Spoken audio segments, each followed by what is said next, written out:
Marry a stranger in the next hour, or I take the farm. The judge's voice cut through the Nebraska courtroom like a blade. Clara Holloway stood there, 34 years old, widowed 3 weeks, and about to lose everything. The men surrounding her weren't offering help. They were circling like wolves, their eyes crawling over her body, their voices thick with mockery about her size, her desperation, her worthlessness. She was livestock at auction. Then a scarred drifter stepped from the shadows and said 5 words that changed everything. I'll pay her entire debt. Stay with me until the end. Hit that like button and drop a comment with your city so I can see how far this story travels. The courthouse smelled like old wood, tobacco spit, and something Clara couldn't name, maybe desperation, maybe rot. Hard to tell the difference anymore. She stood in front of Judge Callahan's bench with her hands clasped so tight her knuckles had gone white, trying not to shake, trying not to let them see how badly she wanted to run. 3 weeks since they'd buried Thomas. 2 weeks since the creditors started showing up at her door. 1 week since she'd stopped sleeping. Judge Callahan looked down at her over his reading glasses, his face carved from the same granite as the courtroom walls. Behind him, dust motes drifted through afternoon light that slanted hard and yellow through unwashed windows. The whole room felt like it was holding its breath. "Mrs. Holloway," he said, and his voice had all the warmth of a January wind. "The court has reviewed your late husband's financial affairs. The debts are substantial. The farm is collateral, barely covers half." Clara's throat tightened. She'd known it was bad. Thomas had hidden things from her. She'd figured that out after he died, going through papers she'd never been allowed to touch. But hearing it spoken aloud in this room full of men, all of them watching her like she was something pitiable and vaguely amusing, made her stomach twist. "How much?" she managed. $1,400.73. Someone in the gallery whistled low. Clara felt the blood drain from her face. She'd been hoping, praying, if she were the praying type, that maybe it was 700, something she could work off somehow, eventually. But 1,400? She didn't have $1,400. Nobody she knew had $1,400. "Your Honor," she started, and hated how small her voice sounded. "I can work. I can—" "The creditors aren't interested in payment plans, Mrs. Holloway. They want resolution today." Callahan shuffled the papers in front of him with the bored efficiency of a man who'd done this 100 times. "However, Nebraska territorial law does provide certain alternatives for widows in financial distress." Clara's mouth went dry. She knew what was coming. She'd heard about it happening to Sarah Brennan last year, and to that Swedish woman over in Willow Creek before that. The court recognizes that a woman alone cannot reasonably manage a working farm or satisfy debts of this magnitude. Callahan's tone suggested he was reading from a script he'd memorized years ago and never questioned. "Therefore, you have 2 options. First, surrender all property to the creditors immediately and vacate the premises within 24 hours. Second, enter into marriage with a suitable man of sufficient means to assume your debts. Said marriage to be contracted and consummated within," he pulled out his pocket watch, "63 minutes. The gallery erupted, not in outrage, in laughter. "Hell, I'll take her," someone called from the back. "Farm's worth more than the woman, but I ain't picky." More laughter. Clara's face burned. "She ain't much to look at, but land's land," another voice added. "How fat you reckon she is under all them skirts?" "Fat enough she won't blow away in a dust storm, that's for damn sure." The room shook with crude amusement. Clara stood frozen, staring at the floor, willing herself not to cry, not to give them that satisfaction. Her fingers dug into her palms hard enough to leave marks. Judge Callahan banged his gavel once, half-heartedly. "Order, gentlemen, please." But he was smiling a little, just enough that Clara could see it. "Any serious offers?" Callahan asked the room. A man in the second row stood up. Carl Driscoll owned the feed store in town, had a wife who died in childbirth 2 years back. He was 50 if he was a day, with yellow teeth and hands that always looked dirty. "I'll take the obligation, Your Honor," Driscoll said, not looking at Clara.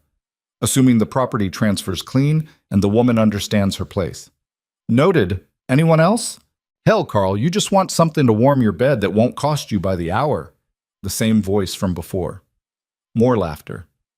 Driscoll's face reddened, but he didn't sit down. Another man rose, Thomas Brennan, Sarah's widower. He'd remarried within a month of Sarah's forced wedding to a cattle trader. I'll offer, Your Honor. I've got the means, and I already know how to manage a reluctant wife. The way he said it made Clara's skin crawl. Callahan looked at her. Mrs. Holloway, you've heard two offers. You have, he checked his watch again, 58 minutes to accept one, or the farm goes to auction at 3 o'clock. What's your answer? Clara's mind was racing and blank at the same time. Both men were vile. Both would treat her like property they'd purchased at a discount. But losing the farm meant losing the only home she'd ever known, the only thing she had left of the life she'd tried to build. Thomas had been a bastard in his own ways, cold, secretive, sometimes cruel with his words. But he'd never hit her, never starved her. These men? She didn't know, couldn't know. Her voice cracked. She cleared her throat, tried again. I need to think. You've got 57 minutes to think, Callahan said. But I'll warn you, Mrs. Holloway, these gentlemen won't wait forever. Pride's expensive, and you can't afford it anymore. The door at the back of the courtroom creaked open. Every head turned. A man stepped inside, and the quality of silence changed instantly. The mocking laughter died. Even the dust seemed to stop moving. He was tall, taller than anyone in the room, with shoulders that filled the doorway and a way of moving that reminded Clara of wolves she'd seen once, lean and hungry and completely sure of themselves. His coat was travel-stained, his boots worn but well-kept. Dark hair touched his collar, longer than decent men wore it. But it was his face that made people stare, hard-lined, scarred along the left cheekbone, with eyes that looked black in the dim light and seemed to take in everything without blinking. He wore two guns, not concealed, just there, low on his hips, like they belonged. Nobody in Harlan County wore two guns unless they'd killed enough people to need them. The man walked down the center aisle with slow, deliberate steps. His spurs made small, metallic sounds that seemed loud in the suffocating quiet. He didn't look at anyone except Clara, and when their eyes met, she felt something strange. Not fear exactly, but recognition. Like he saw her. Actually saw her. Not the desperate widow, not the fat woman the gallery was mocking, but her. You got business here, mister? Callahan's voice had lost some of its certainty. The stranger stopped a few feet from Clara. Up close, she could see his eyes weren't black. They were dark brown, almost amber in the light. There was a knife scar through his left eyebrow, another along his jaw. His hands hung loose at his sides, relaxed but ready. Heard you were auctioning off a woman, he said. His voice was quiet, rough-edged, with an accent Clara couldn't place. Southern, maybe, but worn down by years of travel. Figured I'd see if the rumors were true. This is a legal proceeding, Callahan said, recovering some of his authority. Not an auction. Mrs. Holloway is here to settle her late husband's debts through lawful matrimony, as prescribed by, how much? Callahan blinked. Excuse me? The debt. How much? $1,400.73, but I fail to see. The stranger reached into his coat. Every man in the room tensed. Clara saw hands moving toward hidden weapons, saw Callahan lean back in his chair. But what the stranger pulled out wasn't a gun. It was a bank envelope. He tossed it onto Callahan's bench. It landed with a heavy thud. $1,500, the stranger said. Cash. Pay her debts and file the deed in her name, clear and free. The courtroom exploded into chaos. Now wait just a goddamn minute. Driscoll was on his feet, face purple.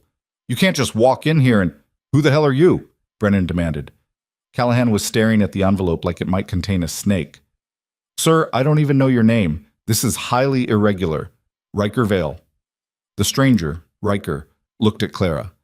And I'm making an offer for the lady's hand, assuming she'll have me. Clara couldn't breathe. Her heart was hammering so hard she could feel it in her throat. This man was dangerous. Everything about him screamed it. But he was looking at her like she was a person who could make choices, not livestock being divided up. This is insane, she heard herself say. You don't even know me. Something that might have been a smile touched the corner of Riker's mouth. You don't know me either, ma'am, but I suspect we're both better options than these gentlemen. He didn't raise his voice, but somehow the contempt in it carried through the whole room. And I'm offering you a choice, not an order. You can't be serious, Callahan sputtered. This woman is facing substantial... I'm very serious, Your Honor. Riker's eyes never left Clara's face. The money's real. Count it if you want. But the lady gets to decide, not you, not them. He jerked his head toward Driscoll and Brennan without looking at them. Her. Clara's thoughts were a stampede. This was crazy. This man could be anyone, a criminal, a killer, someone worse than the devils she already knew. But something in her gut, some instinct she'd learned to ignore after years of being told she was stupid and worthless and too emotional to think clearly, was screaming at her to trust this. To trust him. If I say yes, she said slowly, what happens after? What do you want from me? Riker considered the question like it mattered. Honestly, I haven't thought that far ahead. But I figure we can work it out as we go. I'm not asking you to love me, Mrs. Holloway. I'm asking if you'd rather take your chances with a stranger who's offering you freedom, or with men who've already shown you exactly who they are. He wasn't wrong. Clara looked at Driscoll, at Brennan, at the gallery full of men who'd laughed at her humiliation. Then she looked back at Riker Vale, at his scarred face, and his strange calm, and his inexplicable offer. 53 minutes, Mrs. Holloway, Callahan said tightly. She took a breath that felt like it might be her last as the woman she'd been. I accept, she said. I'll marry him. The courthouse erupted again, but this time Clara didn't hear it. She was watching Riker's face, looking for the trap, the trick, the moment when he'd reveal what he really wanted. But all she saw was a slight nod, almost respectful. And then he turned to Callahan. Get the paperwork ready, Your Honor, and count that money carefully. I want a receipt. The ceremony, if it could be called that, took 11 minutes. Callahan tried to stall, demanded identification Riker didn't have, questioned the money's provenance, suggested they wait for a proper minister. But Riker just stood there, patient and immovable as a stone, until Callahan ran out of objections and admitted that territorial law allowed him to perform marriages in his capacity as circuit judge. They stood in front of the bench. Riker smelled like leather, gun oil, and wood smoke. Clara kept her hands clasped in front of her, focusing on breathing steadily, refusing to shake even though everything in her wanted to run. Do you, Clara Elizabeth Holloway, take this man? Callahan couldn't quite hide his distaste. Riker Vale, to be your lawfully wedded husband, to have and to hold from this day forward, for better or worse, for richer or poorer, in sickness and in health, until death do you part. Clara's mouth was dry as desert sand. I do. And do you, Riker Vale, take this woman, Clara Elizabeth Holloway, to be your lawfully wedded wife, under the same terms and conditions? I do, Riker said. His voice was steady. Then by the power vested in me by the Nebraska Territory, I pronounce you husband and wife. God help you both. Callahan banged his gavel like he was hammering a nail into a coffin. Mrs. Vale, you're free to go. Mr. Vale, the deed will be transferred to your wife's name within 3 business days, provided the bank confirms these funds are legitimate. They are, Riker said. Clara felt dizzy. Mrs. Vale. She was Mrs. Vale now, married to a stranger with 2 guns and a face like a wanted poster. What had she done? Riker touched her elbow, barely, just enough to guide her toward the door. His hand was warm through her sleeve. We should leave, he said quietly. She nodded, numb, and let him lead her down the aisle. The men in the gallery watched them go in hostile silence. Driscoll looked like he wanted to spit. Brennan's eyes were cold with something Clara recognized as wounded pride.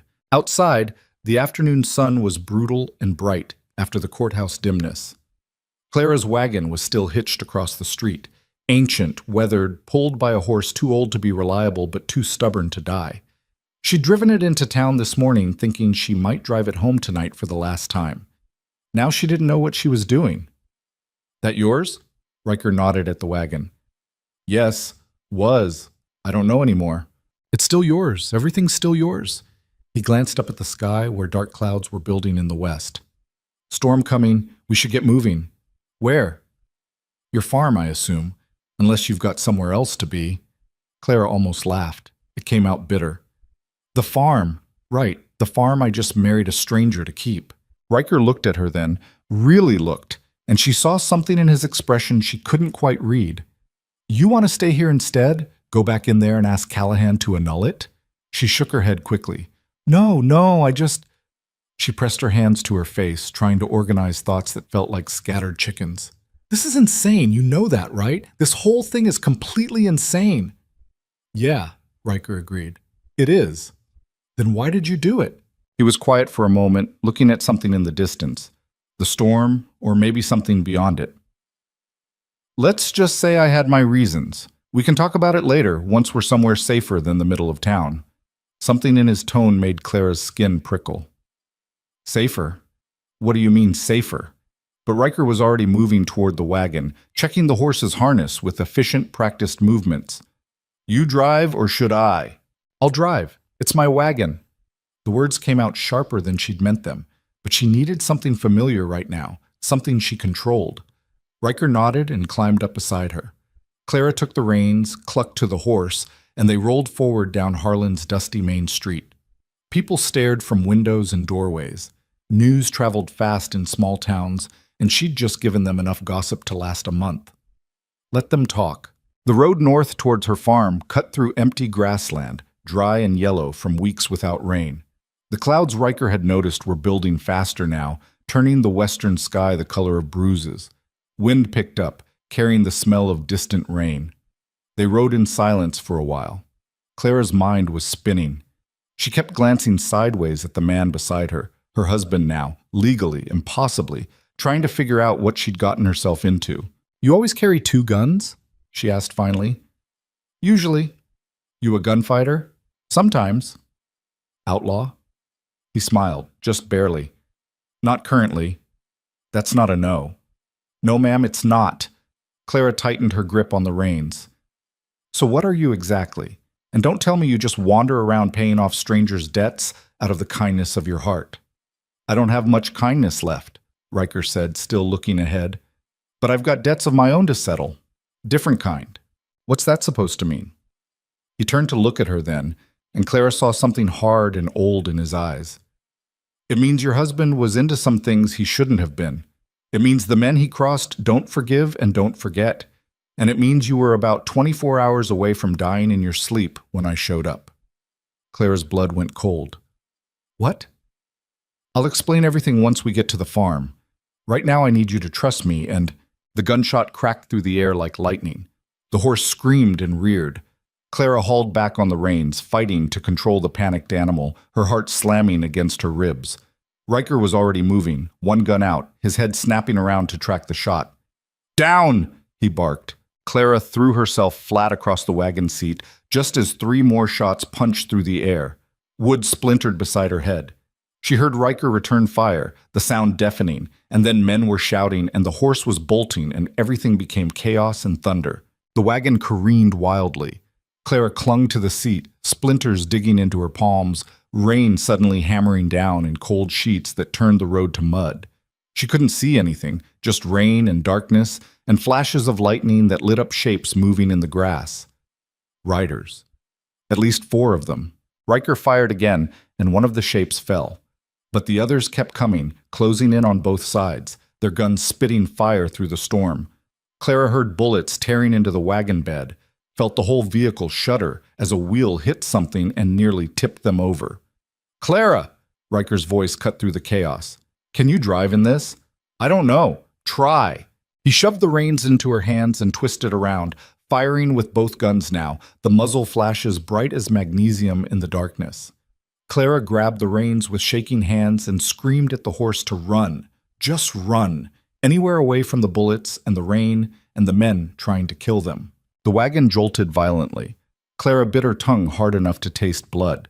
Beside her, Riker ejected spent shells and reloaded with mechanical precision, his hands steady even as the wagon bucked and swayed beneath them. Who are they? Clara shouted over the storm. People who want you dead. Why? Because your husband stole something valuable and they think you know where it is. Another shot. This one hit the horse. The animal went down screaming, tangling in the harness, and suddenly they were tumbling, the wagon tipping sideways, the world spinning in a confusion of mud and rain and breaking wood. Clara hit the ground hard enough to drive the air from her lungs. For a second she just lay there, stunned, tasting mud and blood, her body screaming that something was broken even though she couldn't tell what. Rain pounded down on her. Lightning showed her the overturned wagon, the dying horse, Riker on his feet somehow, firing at shapes in the darkness. "Get up!" he roared. "Clara, get up!" She tried. Her body didn't want to cooperate.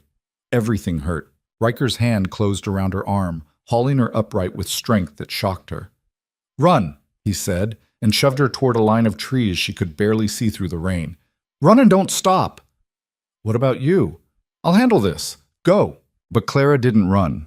She stood there, frozen, watching Riker face down 4 armed men in the middle of a thunderstorm like it was something he did every Tuesday. He moved like violence made flesh, ducking, rolling, firing with terrible accuracy. One rider fell, then another. The remaining 2 charged straight at him. Clara didn't think. She grabbed a piece of broken wood from the wagon and swung it with everything she had as the first rider passed. It caught him across the chest, and he toppled backward off his horse, hitting the mud with a wet thud. The last rider wheeled his mount around, gun raised, pointed directly at Clara's chest. Riker's shot took him in the throat before he could pull the trigger. Then silence. Just the rain and the thunder and Clara's ragged breathing. Riker walked over to each fallen man, checking them with quick efficiency. 3 dead. 1 unconscious, the one Clara had hit. He zip-tied the man's wrists with something from his coat, then came back to Clara. "You all right?" His voice was rough, breathless. Clara looked down at herself. Her dress was ruined, soaked with mud and rain, and probably blood. Her hands were shaking so badly she could barely hold them still. "I don't know," she said honestly. "I don't think so." "Anywhere actively bleeding?" She checked, running her hands over her arms, her ribs. Everything hurt, but nothing felt wet with blood. "No, I don't think so." "Good." Riker caught one of the riderless horses, a big bay mare still wearing her saddle. "We need to move. There might be more." "More?" Claire's voice came out high and thin. "How many people are trying to kill me?" "I don't know yet, but we're not staying here to count them." He boosted her up onto the horse with surprising gentleness, then swung up behind her.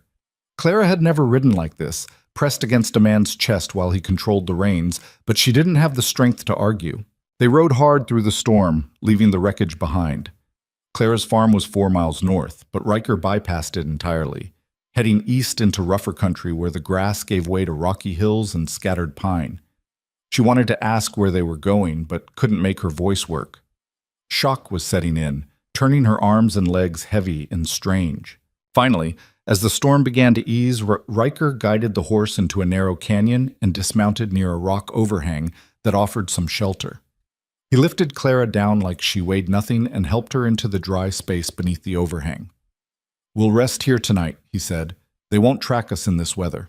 Clara sat with her back against cold stone, watching Riker unsaddle the horse and check their supplies, which consisted of the saddlebags that had been on the horse and whatever he carried in his coat. Not much. Enough to survive, maybe. For a while. Her teeth started chattering. Riker noticed. He came over, shrugged out of his coat, and wrapped it around her shoulders. It smelled like him, leather and smoke and rain. "You want to tell me what the hell is going on?"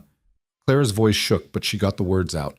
Riker sat down across from her, water dripping from his hair. In the dim light, his scars looked deeper, older. "Your husband was working as an informant." "What?" Thomas Holloway was gathering evidence against a criminal organization that runs half the commerce through this territory. Smuggling, protection, land fraud, you name it. He was supposed to hand everything over to federal marshals 3 weeks ago. Riker paused. Instead, he died. Clara's stomach twisted. "You think they killed him?" "I know they did. His wagon accident wasn't an accident." "How do you know?" "Because I was supposed to be his contact. I'm the marshal he was supposed to meet." Clara stared at him. "You're a federal marshal?" "More or less. I work independently, mostly tracking organizations like this one. Thomas had been feeding me information for months. Then suddenly he went quiet, and a week later I heard he was dead." Riker's jaw tightened. "I came to Harlan to find out what happened. Found out his widow was about to be forced into marriage to settle debts that shouldn't exist." "The debt was fake?" "The debt was leverage. They wanted to control you, keep you close, make sure you didn't know anything and couldn't tell anyone if you did." He looked at her steadily. When I heard what was happening in that courthouse, I figured the best way to protect you was to marry you myself before someone else did. Someone who'd kill you quietly once they were sure you didn't have what they needed. Clara's mind was reeling. What do they think I have? A map. Coded records. Thomas told me he'd hidden evidence somewhere safe, but he never said where. These people think you know. I don't know anything. Thomas never told me anything. I believe you. But they don't, and they'll tear you apart trying to find out anyway. Riker's voice was flat, matter of fact. That's why we can't go back to your farm. That's why we're here. We need to figure out what Thomas hid and where he hid it before they do. Clara pulled his coat tighter around herself. She was married to a federal marshal. Her husband had been murdered. Men were trying to kill her for information she didn't have. 3 weeks ago, her biggest problem was whether the chickens would lay enough eggs to sell at market. This is insane, she whispered. Yeah, Riker agreed. It is. They sat in silence while the storm slowly died and night fell completely. Somewhere out in the darkness, the men who wanted Clara dead were regrouping, planning, hunting, and she was hiding in a canyon with a stranger who'd become her husband to save her life. Clara looked at Riker across the small space.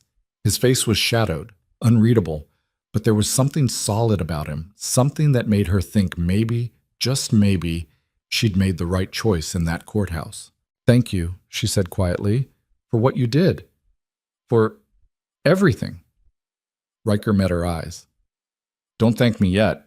We're a long way from safe. Still, you could have let them have me. No, he said simply. I couldn't. Something in the way he said it made Clara's chest tighten. She pulled the coat closer and leaned her head back against the stone. Exhaustion finally overwhelming fear. Her body ached. Her mind couldn't hold another thought. Get some sleep, Riker said. I'll keep watch. Clara wanted to argue, to say she should take a turn, but her eyes were already closing. The last thing she saw before sleep took her was Riker sitting at the edge of their shelter, silhouetted against the night, both guns in his lap. Watching, waiting, keeping her alive. Clara woke to the smell of coffee and the sound of a horse snorting somewhere nearby. For a confused moment, she thought she was back in her farmhouse, that Thomas was already up doing chores, that the past 24 hours had been nothing but a fever dream brought on by bad meat. Then she opened her eyes and saw rock overhead instead of wooden rafters, felt the ache in every muscle, remembered the wagon flipping and the gunshots and Riker's hands pulling her to safety. Not a dream. Real. All of it horrifyingly real. She sat up too fast and her head spun.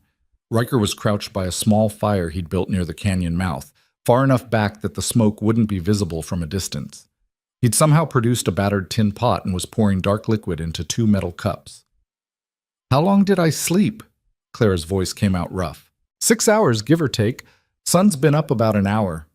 He brought her one of the cups. The coffee was strong enough to strip paint, but it was hot and Clara wrapped her hands around the cup gratefully. How do you feel? Like I got thrown from a wagon and spent the night on rocks.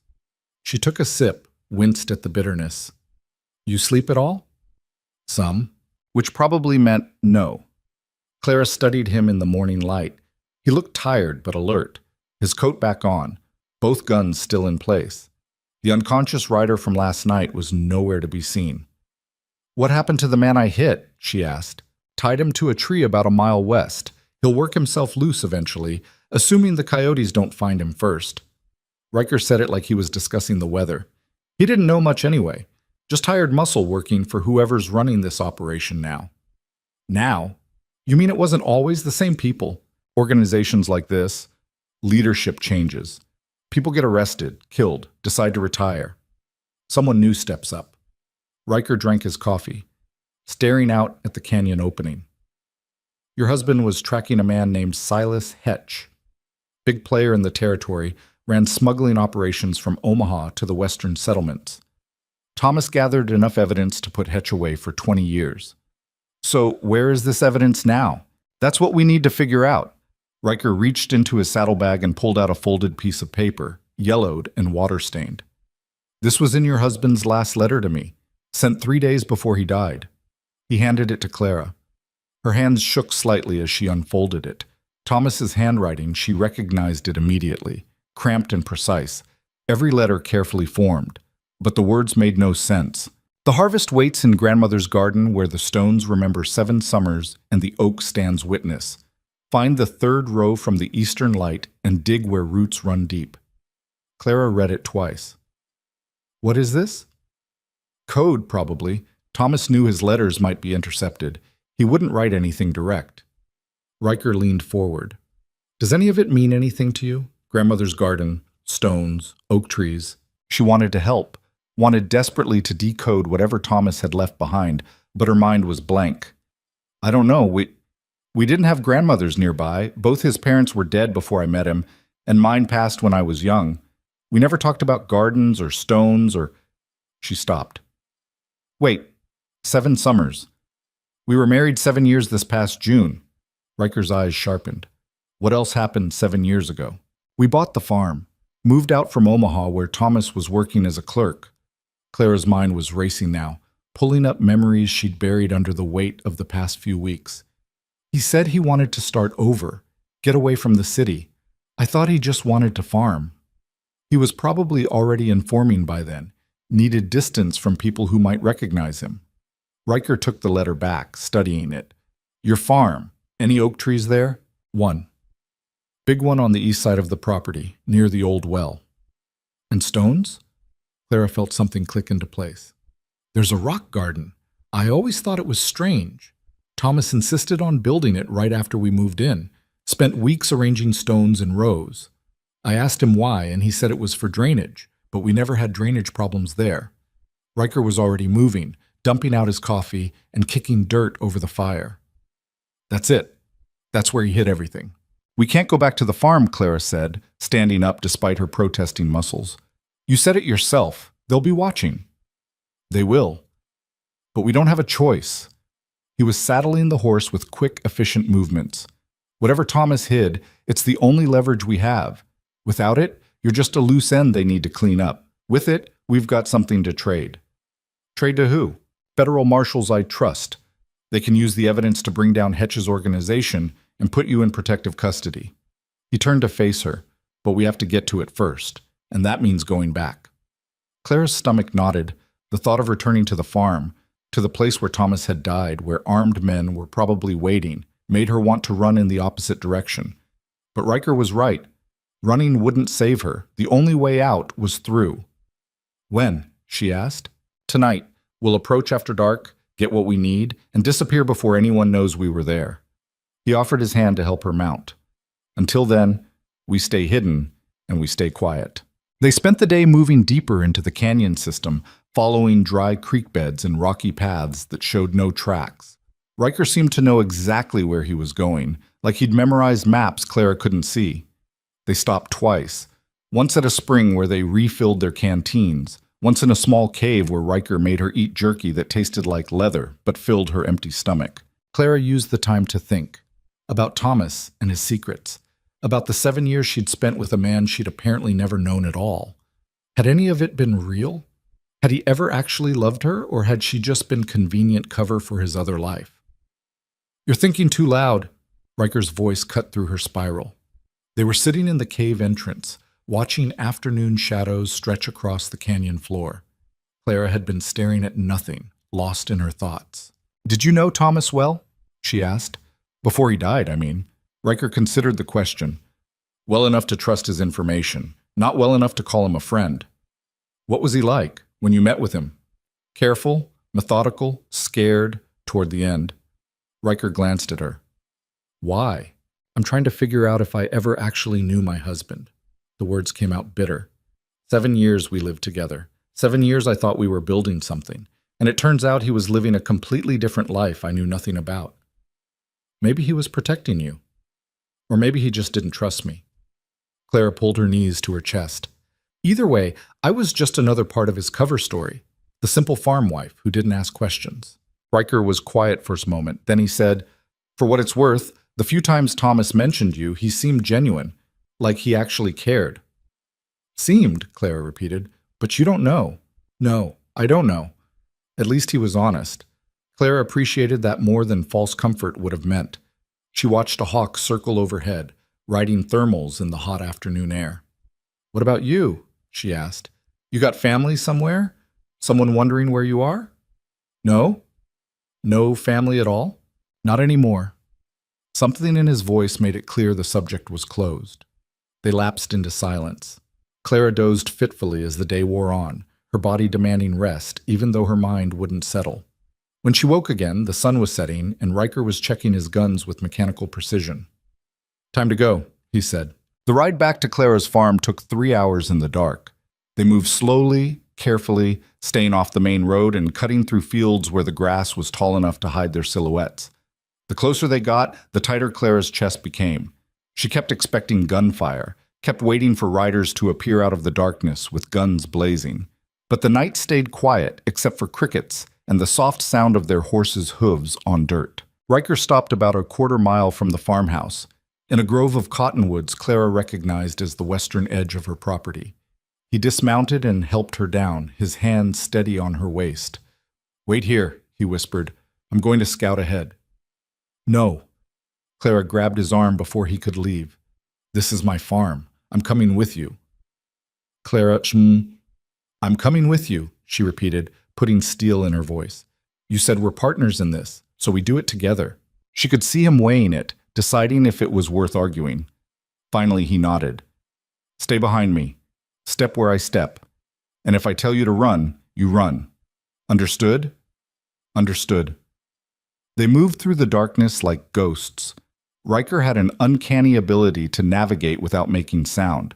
Clara tried to match his footsteps, but kept snapping twigs and rustling grass. Every noise made her wince. The farmhouse came into view through the trees. Dark. Silent. No smoke from the chimney, no lights in the windows. It looked abandoned, which made Clara's skin crawl. Her home shouldn't look abandoned. Riker held up a hand and they stopped. He stood perfectly still for a long moment, watching, listening. Then he pointed toward the barn and mouthed, "2 men!" Clara squinted but couldn't see anything.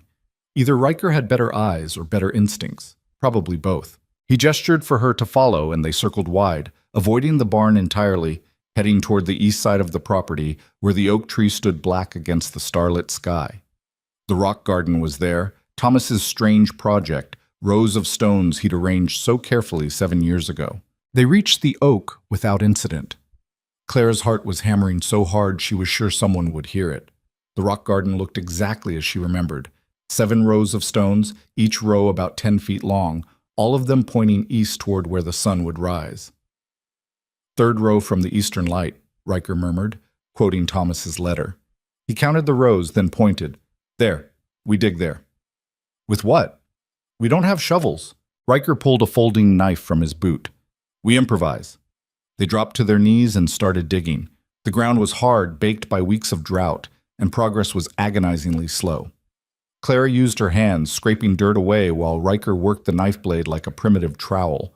Her fingernails broke. Her palms blistered, but she kept digging. 10 minutes in, her fingers hit something solid that wasn't a rock. "Here," she breathed. They dug faster, uncovering what looked like an old ammunition box, metal and heavy, sealed with a rusted lock. Riker examined it in the darkness, then used his knife to pry the lock open. The metal groaned, but gave way. Inside were papers, dozens of them, folded and stacked carefully, along with what looked like ledgers and a small leather journal. Even in the dim light, Claire could see Thomas's handwriting covering the pages. Riker pulled out one of the ledgers and flipped through it quickly. His face went hard. "This is it. This is everything. Names, dates, shipment routes, payoffs. Your husband documented the entire operation. So we leave now, right? We take this to your marshals and—" The gunshot cracked through the night air. The bullet hit the oak tree inches from Clara's head, sending bark fragments flying. She threw herself flat on instinct, her heart exploding into panic. Riker was already moving, shoving the box at her while drawing both guns. "Run!" he shouted. "Get to the trees and don't stop!" But Clara couldn't run. Her legs wouldn't work. She watched in frozen horror as men emerged from the darkness on all sides. 6, 8, maybe more. They'd been waiting, watching, letting them dig up the evidence before closing the trap. "Drop your weapons, Vale," a voice called from near the barn. Cultured, educated, nothing like the rough-hired guns from yesterday. "You're outnumbered and surrounded. Make this easy." Riker didn't drop anything. He stood between Clara and the approaching men, both guns raised. "You want easy? Leave now and I won't kill all of you." Someone laughed. Brave words from a man with 2 bullets against 20. "I can make 2 bullets go a long way." The men kept advancing, forming a tightening circle. Clara clutched the ammunition box to her chest, her mind screaming at her to move, to do something, but terror had her pinned in place. Then rough hands grabbed her from behind. She hadn't seen the man approach from the other side of the tree. He yanked the box from her arms and twisted her wrist behind her back hard enough to make her gasp in pain. Clara tried to fight, throwing her weight backward, but he was too strong. "Got the woman!" he shouted. Riker spun, both guns tracking toward Clara's captor, but he didn't fire. Couldn't fire without risking hitting her. The cultured voice spoke again, closer now. A man stepped into the moonlight near the oak tree, tall, well-dressed in a suit that had no business being out here in the dirt. He had silver hair and a face that might have been handsome if not for the cruelty in his eyes. "Mr. Vale, we meet at last." The man smiled. "I'm Marcus Webb. I believe you've been disrupting my business operations." "Hetch's operations, you mean," Riker said. His guns were still up, but Clara could see the calculation in his stance. He was looking for an opening that didn't exist. "Hetch is in prison, thanks to evidence gathered by the late Mr. Holloway and testimony from witnesses we couldn't quite silence in time. I've assumed leadership of the organization." Webb's eyes shifted to Clara. "And you must be the grieving widow. My condolences on your loss. Though I suspect you're learning your husband was not quite the man you thought." Clara's captor twisted her arm harder and she bit back a cry. Her wrist felt like it was going to snap. "Let her go," Riker said. His voice was flat, emotionless, which somehow made it more terrifying. "This is between you and me." "No, Mr. Vale. This is about completeness, about ensuring no loose ends remain from Hetch's spectacular failure." Webb nodded toward the ammunition box. "That evidence should have been destroyed months ago. Now it will be, along with anyone who's seen its contents. You kill us, other marshals will come. Let them come. They'll find 2 bodies and no evidence. Just another tragic story of frontier violence." Webb pulled out a pistol, casual as if he were checking his pocket watch. "You first, I think. Then the woman. Quick and clean." Riker's finger tightened on his triggers. Claire could see him preparing to go down fighting, to take as many with him as possible. Noble and stupid and completely futile. Then she remembered the knife. The folding knife Riker had used for digging. It was still on the ground where he dropped it, half buried in the dirt pile. Maybe 3 feet from where she knelt with a man's hand wrapped around her wrist. Clara didn't think. Thinking would have stopped her. She lunged sideways, breaking the man's grip through pure surprise, and grabbed the knife. Her fingers closed around it and she spun, slashing wildly. The blade caught her captor across the forearm and he screamed, stumbling backward. Everything exploded into chaos. Riker fired both guns and 2 men dropped instantly. Return fire lit up the night like lightning, bullets whining past Clara's head as she scrambled toward the tree. Someone tackled her from the side, driving her into the ground hard enough to knock the wind from her lungs. She still had the knife. She stabbed upward blindly and felt resistance, heard a man's grunt of pain. Gunfire was constant now, deafening, punctuated by shouts and screams. Clara crawled through the dirt, trying to reach cover, trying to breathe through the panic. Her hands found the ammunition box and she grabbed it, hugging it to her chest like a shield. Something heavy fell beside her. One of Webb's men, dead or dying, she couldn't tell. Clara choked back bile and kept moving. Then strong hands grabbed her shoulders and she almost screamed before she recognized Riker's voice. "Can you run?" "Yes." "Then run! Now!" He hauled her to her feet and they sprinted toward the tree line, bullets chasing them, men shouting behind them. Clara's lungs burned. Her legs felt like water. But she ran anyway, clutching the box, following Riker's shadow through the darkness. They crashed into the cottonwood grove and Riker whistled sharply. Their horse appeared from wherever he'd left it hidden, already saddled, ready to go. He practically threw Clara into the saddle, vaulted up behind her, and kicked the horse into a gallop. More gunshots. Clara heard something whine past her ear, felt the horse stumble slightly but keep running. They burst out of the grove and into open grassland, the horse stretching out beneath them, eating up ground with long, desperate strides. Behind them, men were mounting up, giving chase.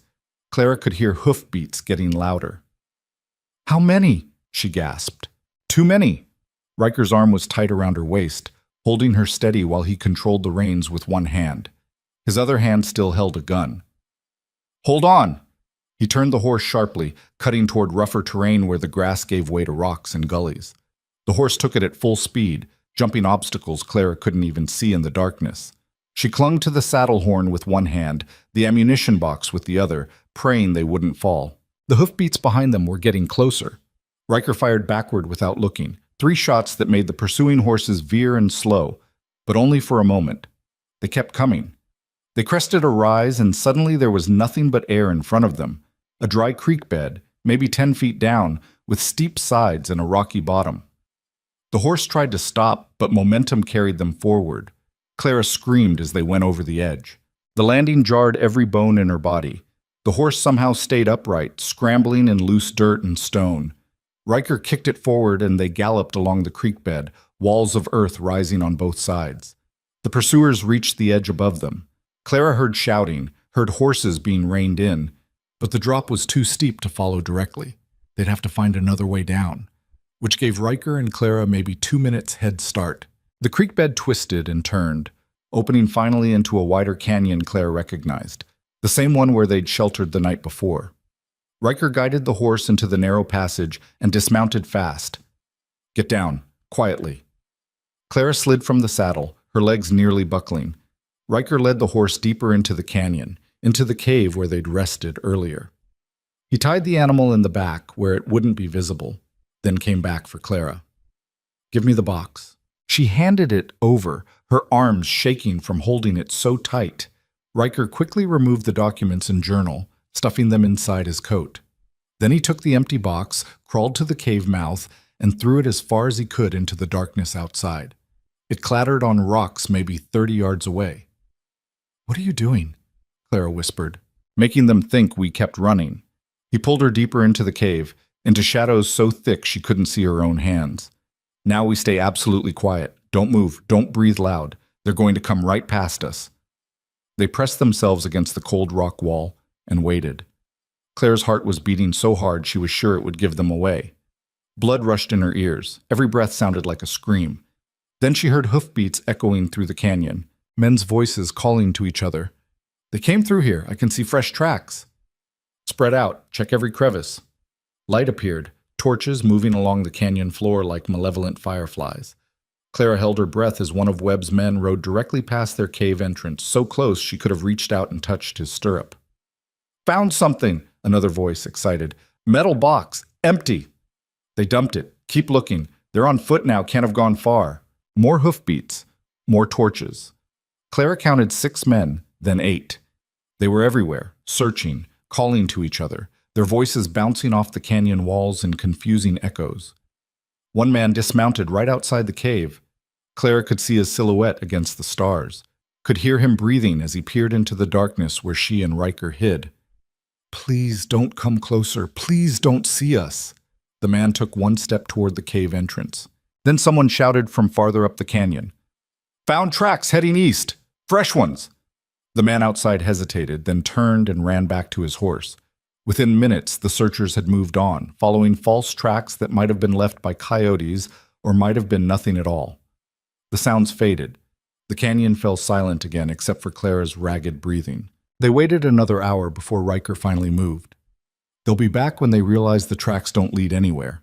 We need to leave before sunrise. And go where? Clara was so tired she could barely form words. They know this area. They'll find us. Not if we stop running. Riker checked his guns, reloading from ammunition he carried in his coat. We're going back to Harlan. Are you insane? That's the first place they'll look. Exactly, which is why they won't expect it. He looked at her in the darkness. Webb wants this evidence destroyed and you dead. But he's got a weakness. He needs to operate behind respectability, needs to maintain his cover as a legitimate businessman. He can't afford a public confrontation with federal marshals. So what do? We go public. We ride straight to the federal courthouse in Harlan, hand over everything Thomas collected, and force Webb to either back off or expose himself by attacking a federal building. Riker's voice was grim. It's risky, but it's the only play we've got left. Clara thought about it. Every option was terrible. But staying hidden meant eventually being found. Running meant living in fear forever. At least Riker's plan had an endgame. "Okay," she said. "We go to Harlan." They rested another hour, letting the horse recover, then rode out of the canyon in the pre-dawn darkness. The ride back to town took most of the day. They avoided roads, stuck to rough country, and stopped often to listen for pursuit. Clara dozed in the saddle, her body screaming for real sleep, real food, real safety. The sun was setting again when Harlan finally came into view. Wooden buildings and dusty streets that had witnessed Clara's forced marriage just 2 days ago. It felt like a lifetime. They approached from the east, staying hidden in a stand of trees until full darkness fell. Then Riker guided them down a back alley to the federal courthouse, a squat brick building that looked more like a warehouse than a seat of justice. A single light burned in an upstairs window. "Wait here," Riker said, dismounting. "No, we do this together, remember?" He looked like he wanted to argue, then nodded. They tied the horse and approached the courthouse door together. It was locked. Riker knocked. 3 sharp raps that echoed in the empty street. Nothing happened. He knocked again, harder. This time, footsteps sounded inside and the door cracked open. A man's face appeared in the gap, elderly, suspicious, wearing sleeping clothes and holding a rifle. "We're closed. Come back Monday." "Marshal Garrett?" Riker said. The man's eyes narrowed. "Who's asking?" "Riker Vale, federal contractor. I've got evidence on the Hetch organization and a witness who needs immediate protection." Garrett studied them for a long moment, then opened the door wider. "Get inside, quickly." They stepped into a dark hallway that smelled of old paper and gun oil. Garrett locked the door behind them and gestured toward the stairs. "Upstairs, my office." The office was small, cramped, dominated by a desk buried under reports and wanted posters. Garrett lit a second lamp and turned to face them properly. He was older than Clara had first thought, maybe 65, with white hair and tired eyes that had seen too much frontier justice. "Vale, I heard you were in the territory." His gaze shifted to Clara. "And you are?" "Clara Holloway?" "Clara Vale now." The name still felt strange. "My husband Thomas was gathering evidence against Silas Hetch before he was murdered." Garrett's expression changed. "Thomas Holloway. I heard about his death. Wagon accident, they said." "They lied," Riker said flatly. He pulled the documents from his coat and spread them on Garrett's desk. Thomas compiled a complete record of Hetch's entire operation. Names, routes, payoffs, everything. He died before he could hand it over. His widow was targeted to keep it buried. Garrett picked up one of the ledgers, scanning the entries. His face went pale. "Sweet merciful hell. Do you know what's in here?" "Some of it," Riker said. "Judges, businessmen, half the territorial government." Garrett flipped pages, his hands shaking slightly. "This could bring down the entire frontier smuggling network, but it'll also make powerful enemies." "We've already got enemies," Clara said. "Marcus Webb and 20 armed men who want us dead." Garrett looked up sharply. "Webb? Marcus Webb is involved in this. He's running the organization now that Hetch is in prison." Riker leaned against the desk. "He knows we have this evidence. He'll come for it. For us. Probably soon. Then we need to move fast." Garrett was already gathering the documents, sorting them with practiced efficiency. "I can have these photographed and copies sent to federal authorities in 3 states by tomorrow morning. Once it's distributed, there's no point killing you. The evidence will already be public." Clara felt a surge of hope for the first time in days. "So we'll be safe." Garrett hesitated. "Safer. But Webb's organization won't disappear overnight. They'll regroup, try to salvage what they can, and they'll want revenge." He looked at both of them seriously. "You'll need to leave the territory. Start over somewhere they can't easily find you." "I just lost my farm," Clara said quietly. "I've got nothing to start over with. The government can provide some compensation, witness protection funds. It won't be much, but it'll get you established somewhere else." Garrett turned to Riker. "And you? What are your plans?" Riker glanced at Clara, something unreadable in his expression. "Haven't thought that far ahead." They spent the next hour going through the evidence with Garrett, explaining what they knew, filling in details from Thomas's cryptic notes. Clara learned things about her late husband that made her stomach turn, the risks he'd taken, the lies he'd told, the dangerous men he'd confronted. Part of her wanted to hate him for dragging her into this. Another part couldn't help feeling proud that he'd tried to do something right, even if it had gotten him killed. Around midnight, Garrett sent them to a back room where they could rest while he worked on securing the evidence. It was barely more than a storage closet, with one narrow cot and a single window looking out onto the alley. Clara sat on the cot, suddenly aware of how filthy she was, covered in mud and blood and dried sweat, her dress torn, her hair falling out of its pins. She probably smelled terrible. She didn't care. Riker stood by the window, watching the street below with the vigilance that never seemed to leave him. "You should sleep," Clara said. "You've been awake for 2 days straight." "So have you." "I slept in the canyon. You kept watch." He didn't answer, just kept staring out the window. Clara studied him in the lamplight, the scars, the tired lines around his eyes, the way he held himself like a man who'd forgotten how to relax. "What happens after this?" she asked. "After Garrett distributes the evidence and Webb backs off?" "You start over somewhere. Oregon, maybe. California. Somewhere far from here." "And you?" Riker was quiet for a long moment. "I go back to work. There's always another organization to track, another set of bad men who need stopping." "Alone?" "That's how I work best." Clara felt something twist in her chest. They'd been married for 2 days, most of it spent running and fighting and surviving. But somewhere in the chaos, she'd started to think of them as a unit, as partners. The idea of Riker just walking away after this, disappearing back into whatever dangerous life he led, felt wrong. "We're married," she said. "Legally, I mean. That doesn't just go away. We can get it annulled. Tell a judge it was done under duress, which isn't exactly a lie." Riker still didn't turn around. "You'll be free to start fresh without being tied to someone like me." "Someone like you," Clara repeated. "You mean someone who saved my life? Someone who's risked everything to keep me safe? Someone who kills people for a living? Someone who stops bad people from hurting innocents?" She stood up, moved to stand beside him at the window. "There's a difference." Riker finally looked at her. "You don't know me, Clara. Not really. The things I've done, the places I've been, you don't want any part of that life." "Maybe not. But I do know that when everyone else was treating me like livestock, you looked at me like a person. I know you married me to protect me when you could have just walked away. I know you've kept me alive when most men would have left me behind as dead weight." She held his gaze. "That counts for something." "It doesn't change what I am."